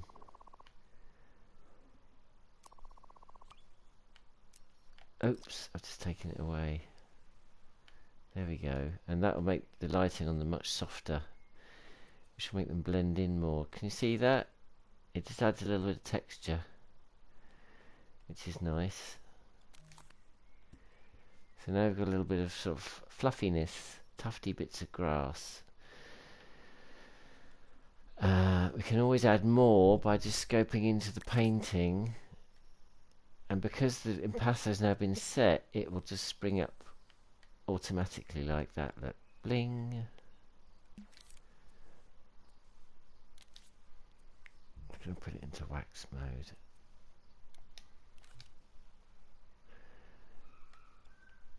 I think we're missing a little bit just in here.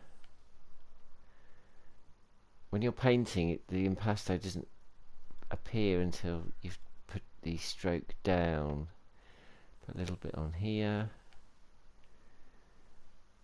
It's magic, isn't it? And then what I'm also going to do is add a little bit of clover. So just by stamping down, I'm going to start a new painting.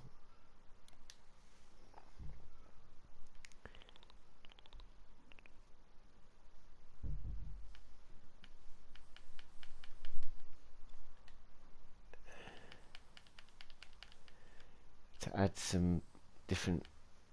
Oh, I don't like that colour. I'm going to use my colour from the palette just to add a little bit of different sort of texture to the flecks. So there's like almost like there's a bit of clover growing in the grass, if that makes any sense.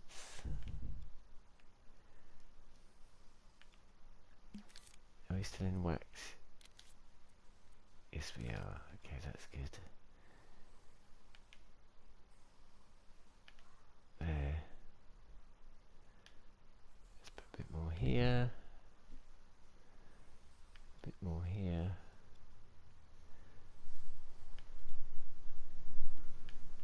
There.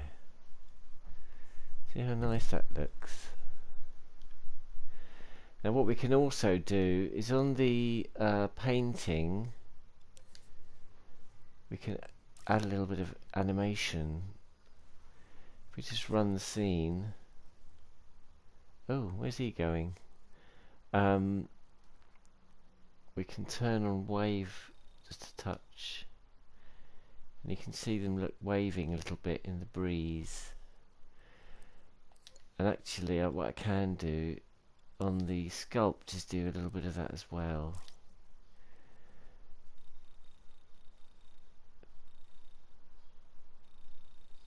Ooh, not too much.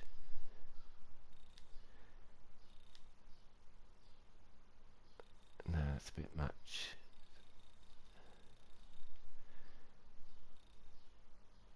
There.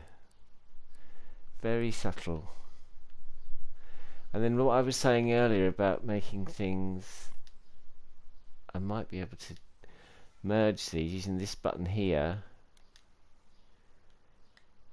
to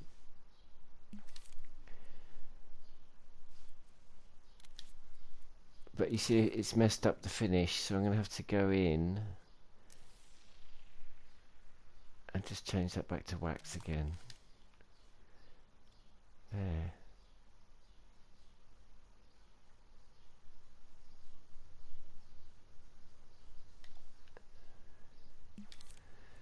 And just put a little bit more of that wave effect. There. So now we've got this big chunk of ground. We can start doing things with it. I'm just going to carve into this little bit here to make it look a bit less obvious. And this bit here.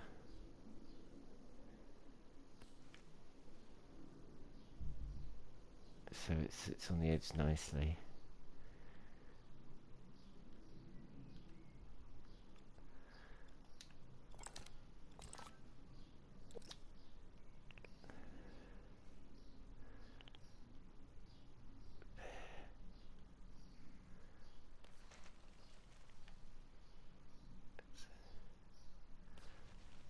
I don't like it if the grass hangs over too much because it makes it look weird. So I'm just going to fill in some of these holes. That's it.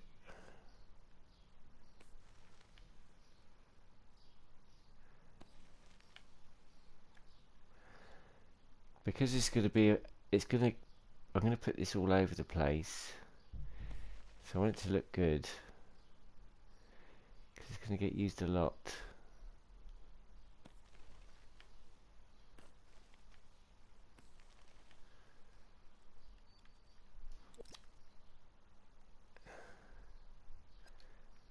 There.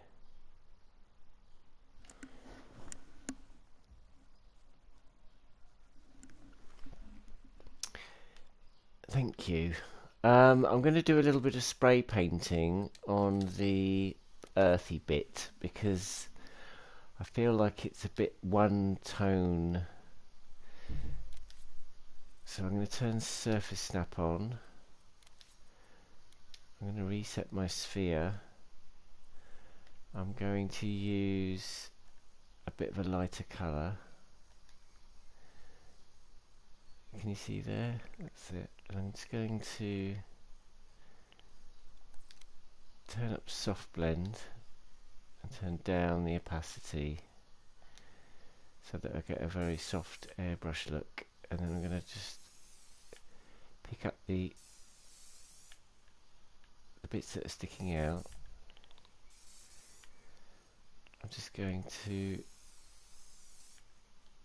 pull them out by just lightening them up a little bit. In fact, what I'm going to do as well while I'm doing that is turn on studio lighting so I can see what I'm doing more clearly.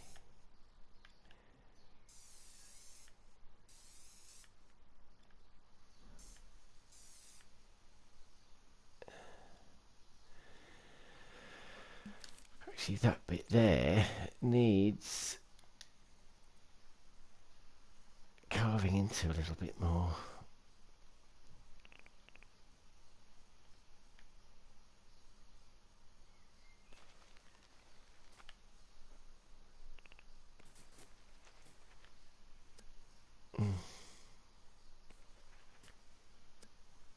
I need to turn off surface snap again. There we go. Because that bit looks a bit too much like a cylinder still.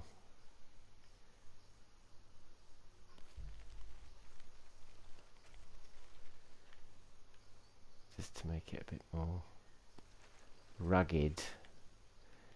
There. And then I'm going to go back to spray paint. And it remembers the colour that I was using, thankfully. Turn that back on. We've still got our settings. There. So I'm just very lightly holding the trigger because spray paint can be quite vigorous with its application.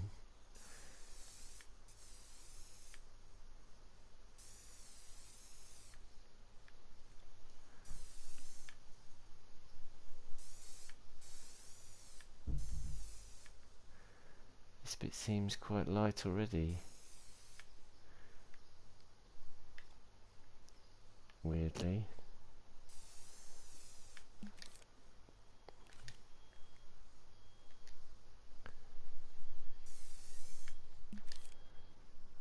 That's odd.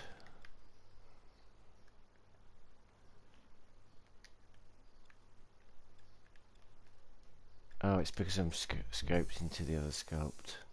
Don't.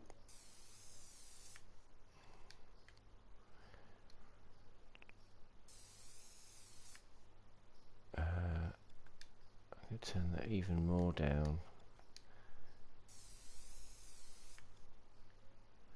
Because it's too sculpted, isn't it?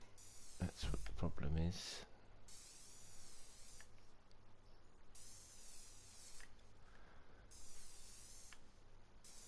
There we go. Just gonna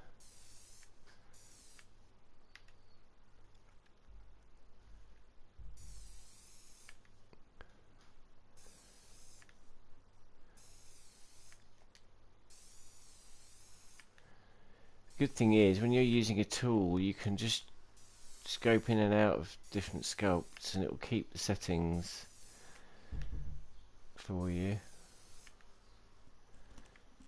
I'm going to use a slightly darker brown now. Oh, it's my dogs barking. There. Just gonna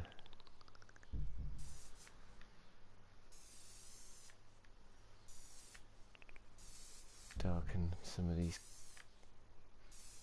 bits.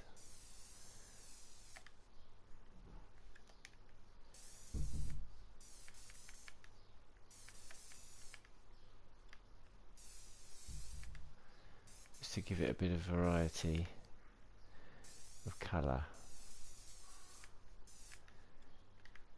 There. I mean, you can't design this sort of detail, you just have to kind of work into the sculpture and just use your imagination a little bit. There. And then I'm probably going to add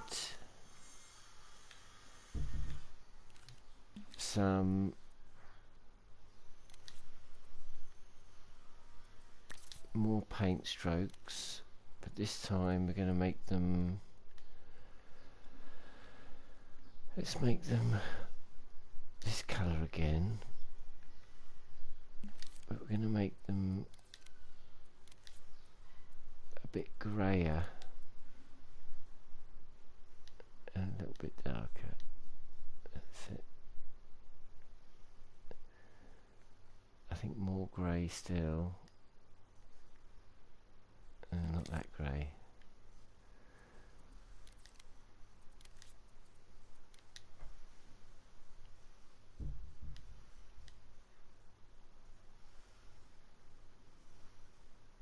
And then I'm going to choose a fleck,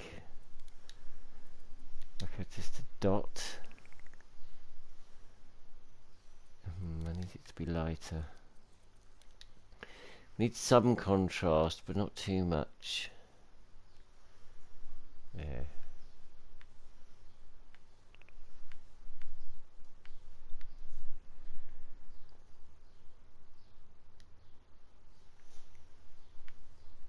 I just want it to be a little bit greyer than the earth. Also, I should really be in stamp fleck mode, because I only want one at a time.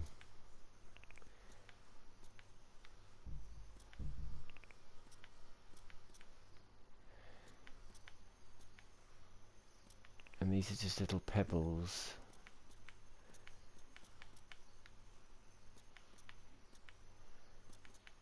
And obviously as you do it, it's a good idea to just scale the brush a little bit.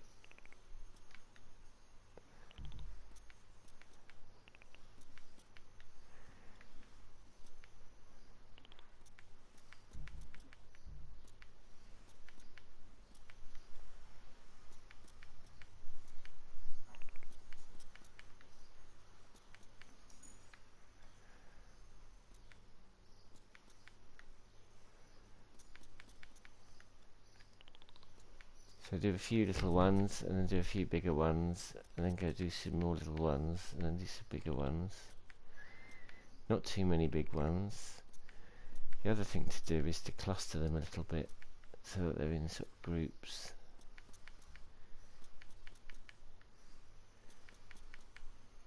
And maybe, you know, put them into the cracks.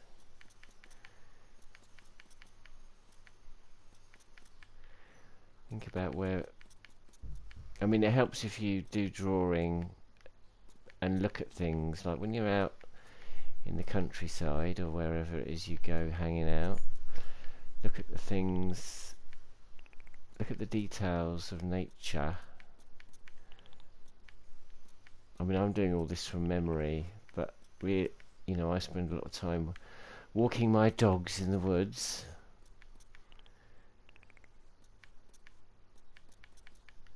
And so it helps me to sort of think about how things look, what are the details.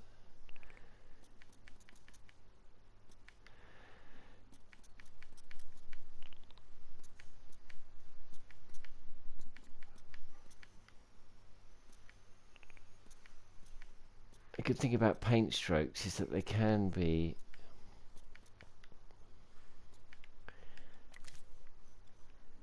made opaque, semi-transparent, so it blends them in more. So if you see there, I usually, when I add details like that with paint strokes, I usually go in afterwards and just turn down the opacity a little bit, so they blend in nicely. So now they're just quite subtle, but they add a little bit of texture. So now we've got this. It looks like a big tree trunk, actually.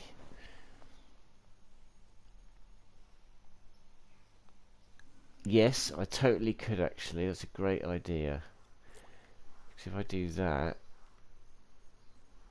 I could totally do that, actually. Why don't we do that? Let's do that. So if I turn it upside down and I go in here, really I kind of wish I'd used one sculpt because it would be cheaper, but never mind. I'll just use this. I'll turn off surface snap and we'll go in here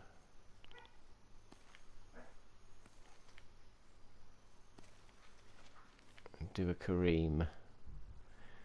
Just smear.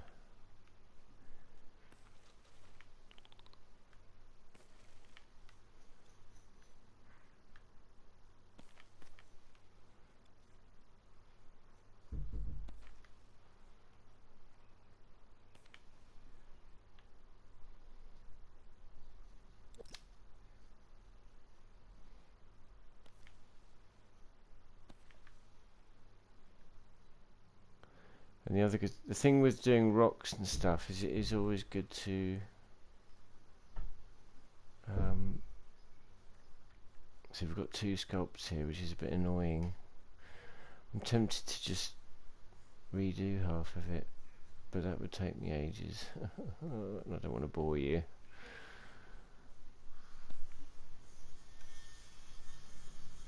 So I'm just going to erode away. So when I was doing rocks, as well as adding, as Kareem would say, cutting is the thing which makes things look really good. So it's got to go in and erode, just like you would with a real rock. It would be eroded away over time. And it stops it looking like a load of spheres just stuck on top of each other, which is always a danger.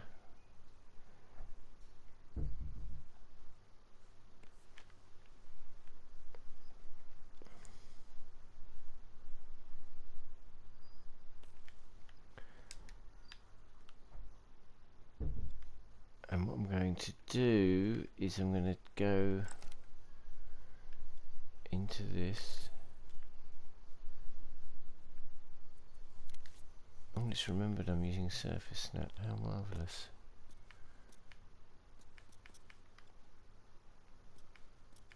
Oh look, it's changed the fleck, so I need to change that fleck back.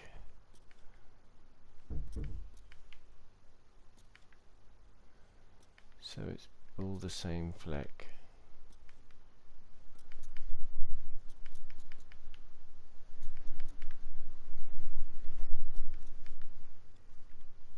I might add some little rocks as well. I need to do some rocks anyway for this environment. So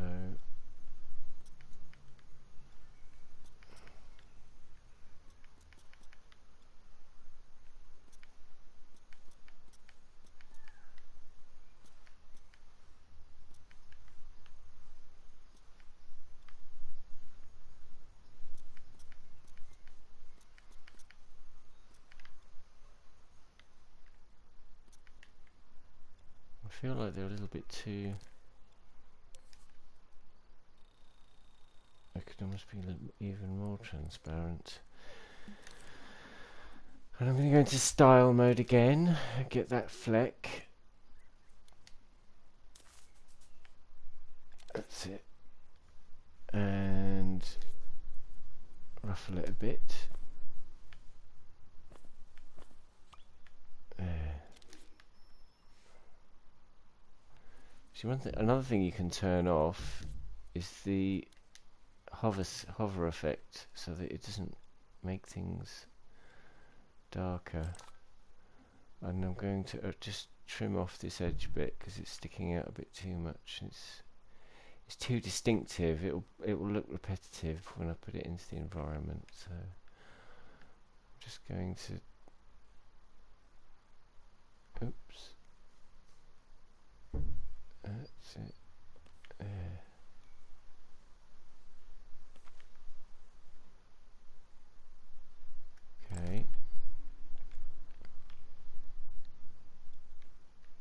Actually, this bit here needs sorting out as well. The problem is I've put paintings on it now. There we go. So it's kind of a nondescript lump, but it works. And what I could do is add some rocks, but I wonder if I should do that after. Let's just turn that back up the right way. I'm going to save it now.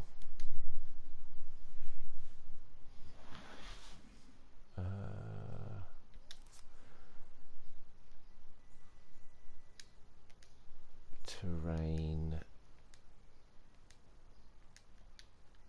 chunk.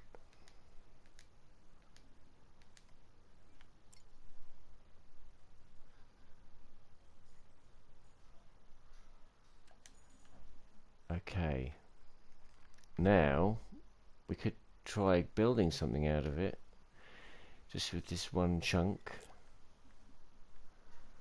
So let's just do that, shall we? So we can just go in and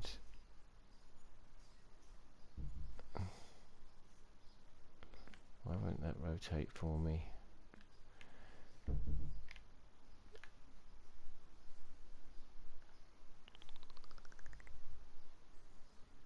And we can just make sure to rotate it a bit.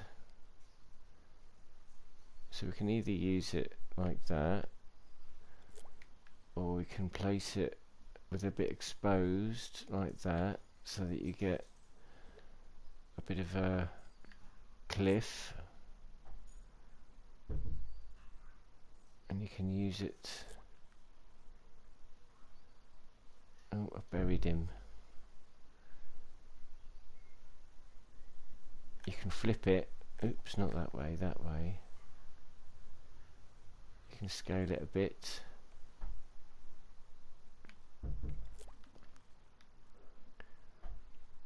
We're going to put a river there, so we're going to leave a little gap. We could probably use the edges actually to create the riverbank, which I think we should do. I'm going to clone that, flip it, and put that there. That's it. Our little house will go on the riverbank, and we're going to put that there. We could even use this chunk as a little island in the stream if we wanted to. And obviously we don't need to just use one, we can make multiple of these, but it is good to think about keeping it optimal. So the more you can use the same thing, the better. So you see there how I just have to rotate it a bit. And if we press play,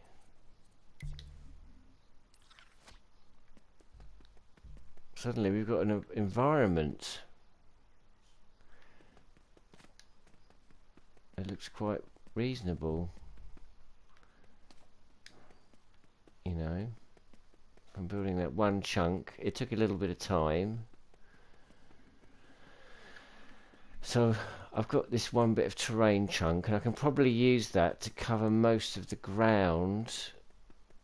And then what I'll do is I'll build a rocky chunk, which is more rocks and less earth and grass, and I can use that to create a lot of the sort of rocky outcrops around the edge of the valley. It already feels quite nice, doesn't it? And once I've replaced the white box, obviously I can start deleting that. I'm going to move. Where's he gone? What have I done with it? Have I buried him? Oh dear. There he is.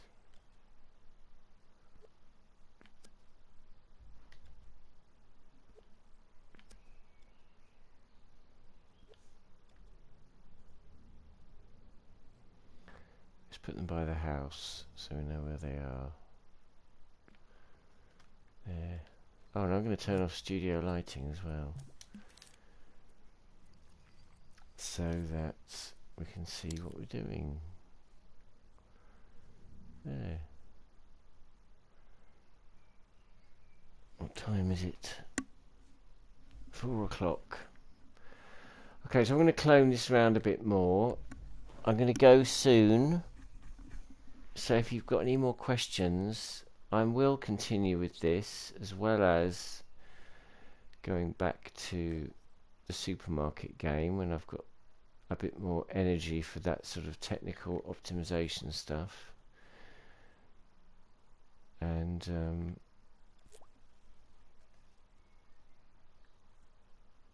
let's put a big cliff there, look.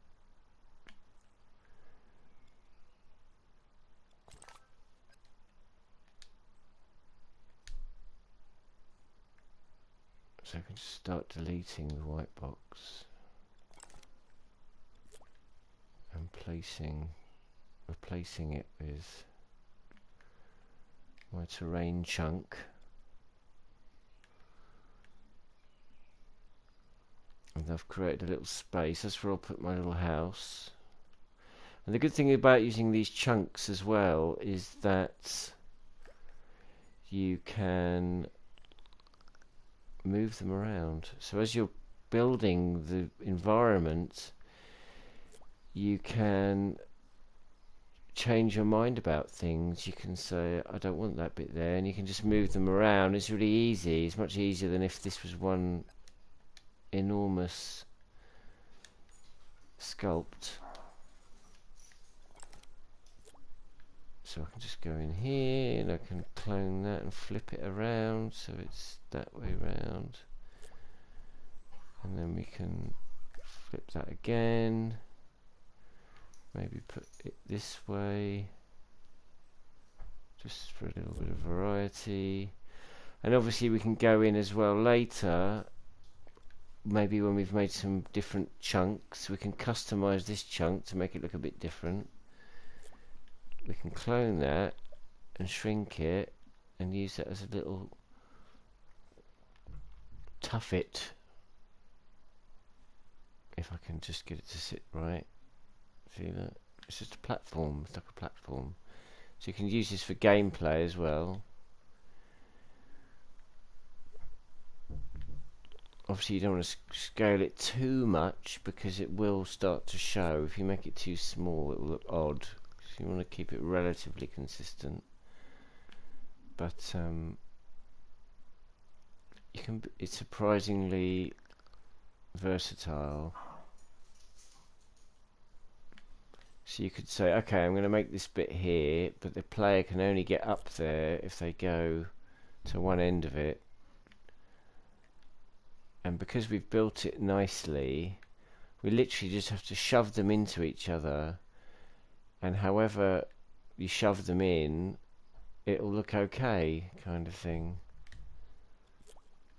I can clone that and use that as my riverbed.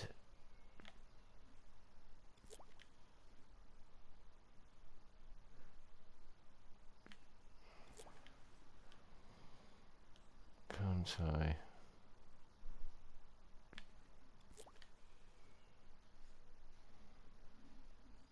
There we go.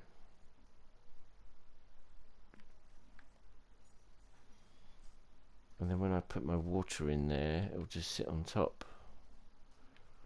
Not sure how I'll do that yet, but oops.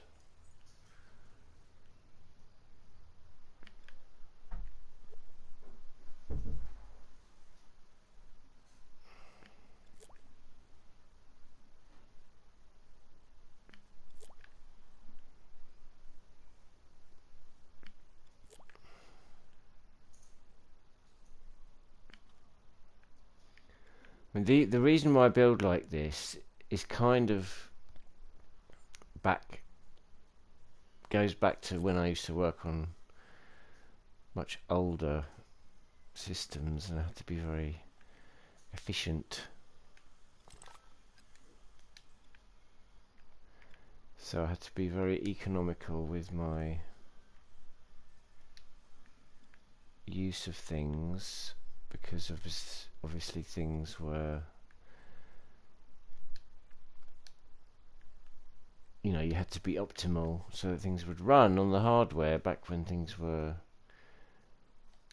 a lot less powerful. And let's put some river here, just for the hell of it. I'm not sure how I'm going to do it though. This is not the flattest thing I've ever seen. I'm just going to create something and see how it goes. So let's come out of there, go into paint mode. I'm going to actually, what I'm going to do, this is a top tip, I'm going to turn grid mode on. I'm going to make a big square.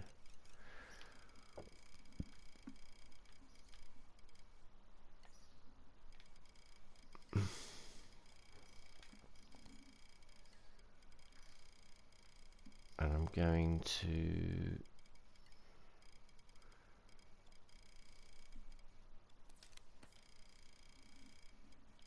do that.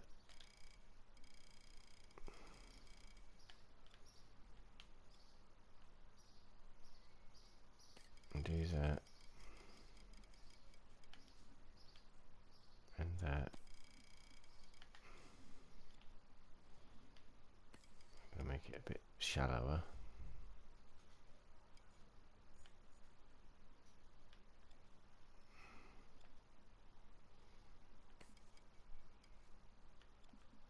This shows me here that, oops, oh, what have I done? What an idiot.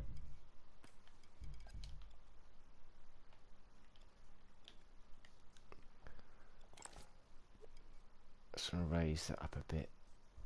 I'm going to make my house a bit higher up. I'm going to raise that up a bit. And I'm going to lower this bit down a little bit.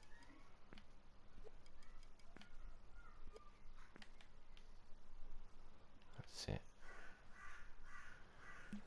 And then I'm going to go into here. I'm going to use the stretch tool. And that's the start of our, well, there's our little waterfall over there, but just for now I'm going to use this pink. You hear my dogs barking at each other. Where's my palette gone? There it is. I'm going to pull that out of there. I'm going to turn grid mode off. I will use this colour for the water. So let's go to paint mode. And we're going to just use that fleck for now. I've seen other people do this. We're going to use the ruler.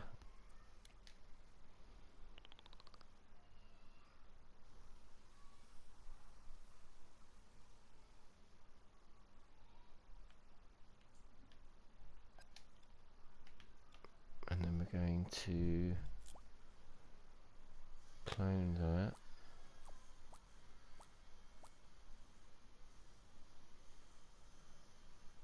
Actually, what we can do is be even more saucy and use the tweak menu. I think this should work. Oh, wait a minute.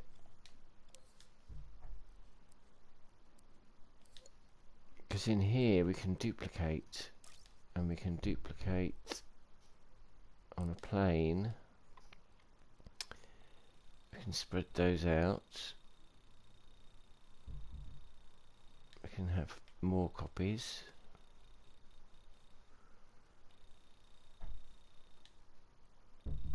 More copies.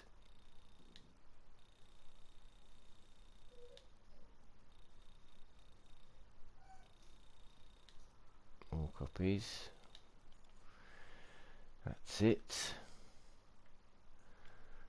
I'm just doing this quickly. I'm not really making it super duper.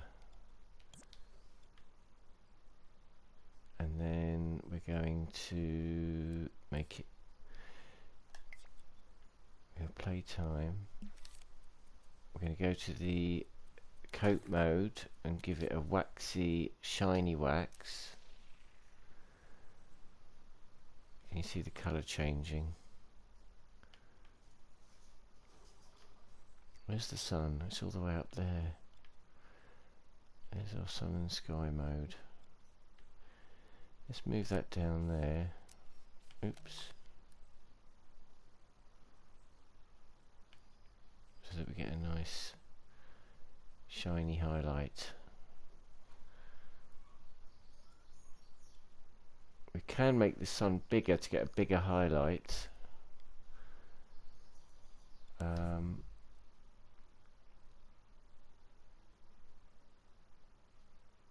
And we can make it a bit warmer.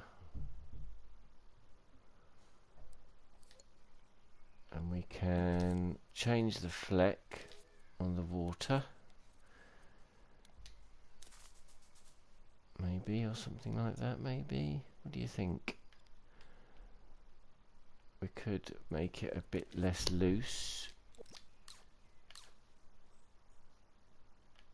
Although I don't know if we can do that now. That's alright. We can make it... We don't want impasto. I don't think. We want a little bit of ruffle, but not a lot. Oh, no, too much.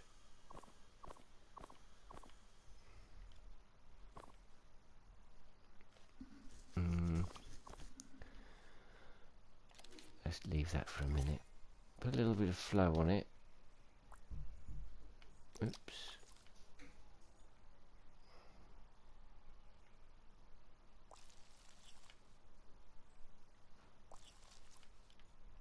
And a little bit of wave.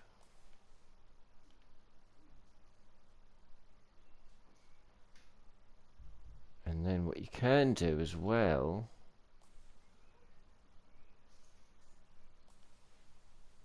that's too much is I should have made it. I can make it smaller actually and tile it more. But this is just a sketch anyway for now. I'm sure there are better ways to do this.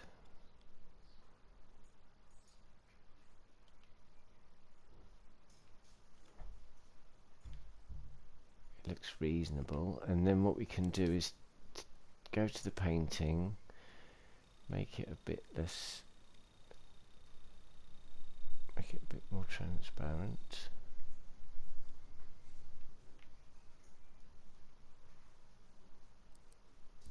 And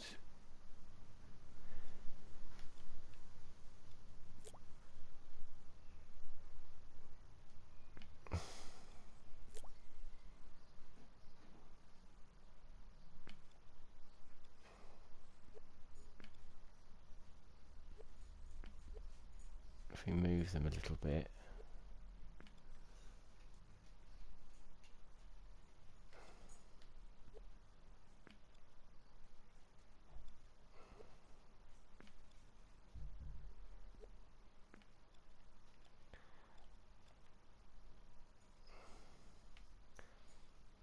I think it's a bit too shiny, don't you?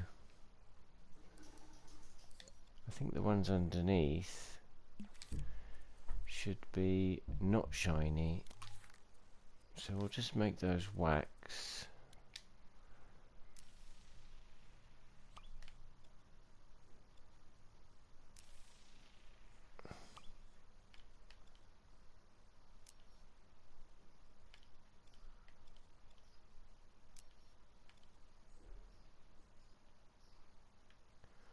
We'll make that one a little bit less shiny as well. And then you get a nice... It's not the best, to be fair. What I might do is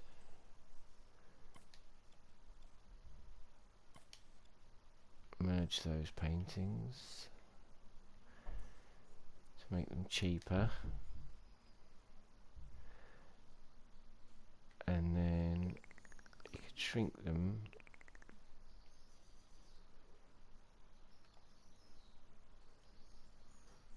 and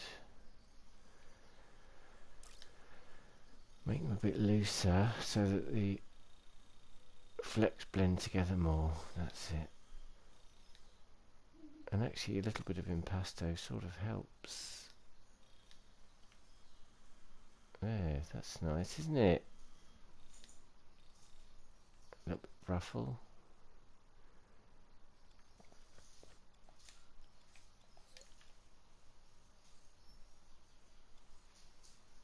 I'm not sure about the sun being so low, so I'm going to make that a bit higher.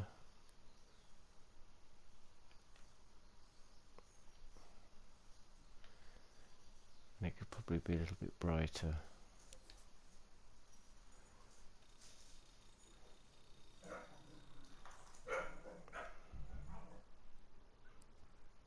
But we are going to add fill lights anyway.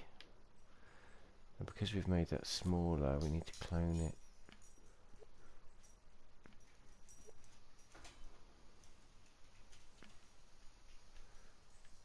There.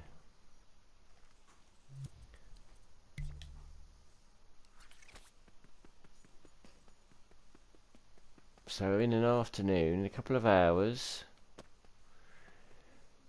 we've made a lovely, well, we've started making a lovely valley for our little house to sit in. It's a bit shiny, that grass, so I might have to change that a little bit. We haven't made any trees yet, we haven't made any rocks, we've not made any bushes, we've made just one chunk of terrain and a bit of water. And we're on our way. We haven't really done any lighting much except for the sun and sky. So I'll continue fiddling with this in the week, and we can have another look next week, sausages.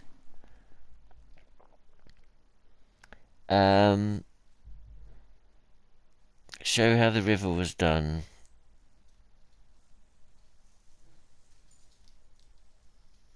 Oh, yes. Well, I don't know. I can't remember. I think you can remix those levels, if I'm not mistaken. I think because Steve had something to do with it, it's probably using the text display. Because you know, if you make a text, if you make because you can make paintings and text displays semi-transparent, you can create very transparent thin layers and then clone them on top of each other, like I did there with that painting. And if you make them transparent, you'll end up with a quite transparent looking water, which sort of gets more opaque as it gets deeper, which looks really quite realistic. So it's worth trying that. And obviously then use paintings just on the surface to give it that little bit of waviness, that little bit of texture and shininess that water would have. And use just layers of transparency. You can also use fog In fact, that's something that maybe I could do instead of using all those layers of paintings. If it gets expensive, you can just use a fog thing under the first layer of water, and that will have a similar effect in that it will give a sort of fogginess to the underneath of the water, which makes it look quite realistic. Anyway, shopping cart game is having a break this week because I need to optimize the hell out of it, and I still haven't figured out how to do that yet. I'm thinking I might use emitters or something, but I haven't worked it out yet, and it's doing my head in because it's so complicated, and I'm not as strong at logic and that kind of technical stuff as some other people are. So I will look for... Oh, I just saw a little frame rate drop. Oh, look, yeah, that... I wonder why it's doing that. It might be all those paintings. Let's have a look and see what the thermometer's doing. Oh, I'm in play mode.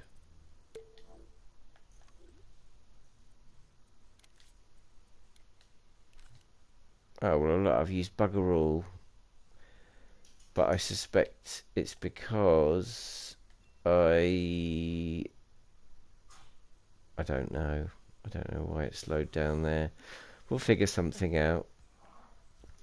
So yeah, next steps is to create some rocks, to create some trees and bushes, and just fill out this area more and do some work on lighting as well, and build a little house, maybe build multiple little houses, and then we'll depending on how things go, we'll either go and have a look at the shopping trolley again later next week, or we might go and do something with those cakes. We could even do something with this and bring the cakes in here. Maybe we could have a witch's house made out of cakes. We'll see. But anyway, I have to go now, sausages, because it's the weekend and I've got other things to do. But I hope you learned something today watching my stream. I will be back later. Please keep building things and sharing them in the Dreamverse, and playing and creating and sharing and making friends and being nice to each other. You can follow me on Twitter and Instagram and Facebook, MsKittyPowers, MsKittyPowers. I also have another Twitter, Auntie Rich, which is my non-drag as well. Also watch the streams for Media Molecule on their Twitch on Tuesday and Thursday. Tuesday is the how-to one, and Thursday is the one where they play Dreams from the Dreamverse. And also I will upload these videos to my YouTube channel, which is also MsKittyPowers as well. And yeah, you can always message me on Twitter or on any of my social media if you've got any questions. Or also, I forgot to mention, if you've got feedback on the game or bugs, the best place to take them to is feedback.indreams.me.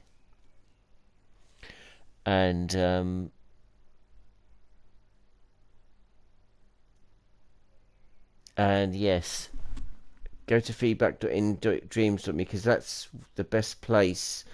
Everything you put on there will actually get sort of recorded properly. If you put things on social media, you might get a reply there, but if you want things to actually get, if you want to have a say about the game and its development, because it's still in early access, the best place to have some kind of influence on that and to make your voice heard is feedback.indreams.me. So go there, please, kittens. Anyway, I hope you've enjoyed the stream. Follow me, like it, subscribe to everything, and I shall see you soon. Have a lovely rest of the weekend.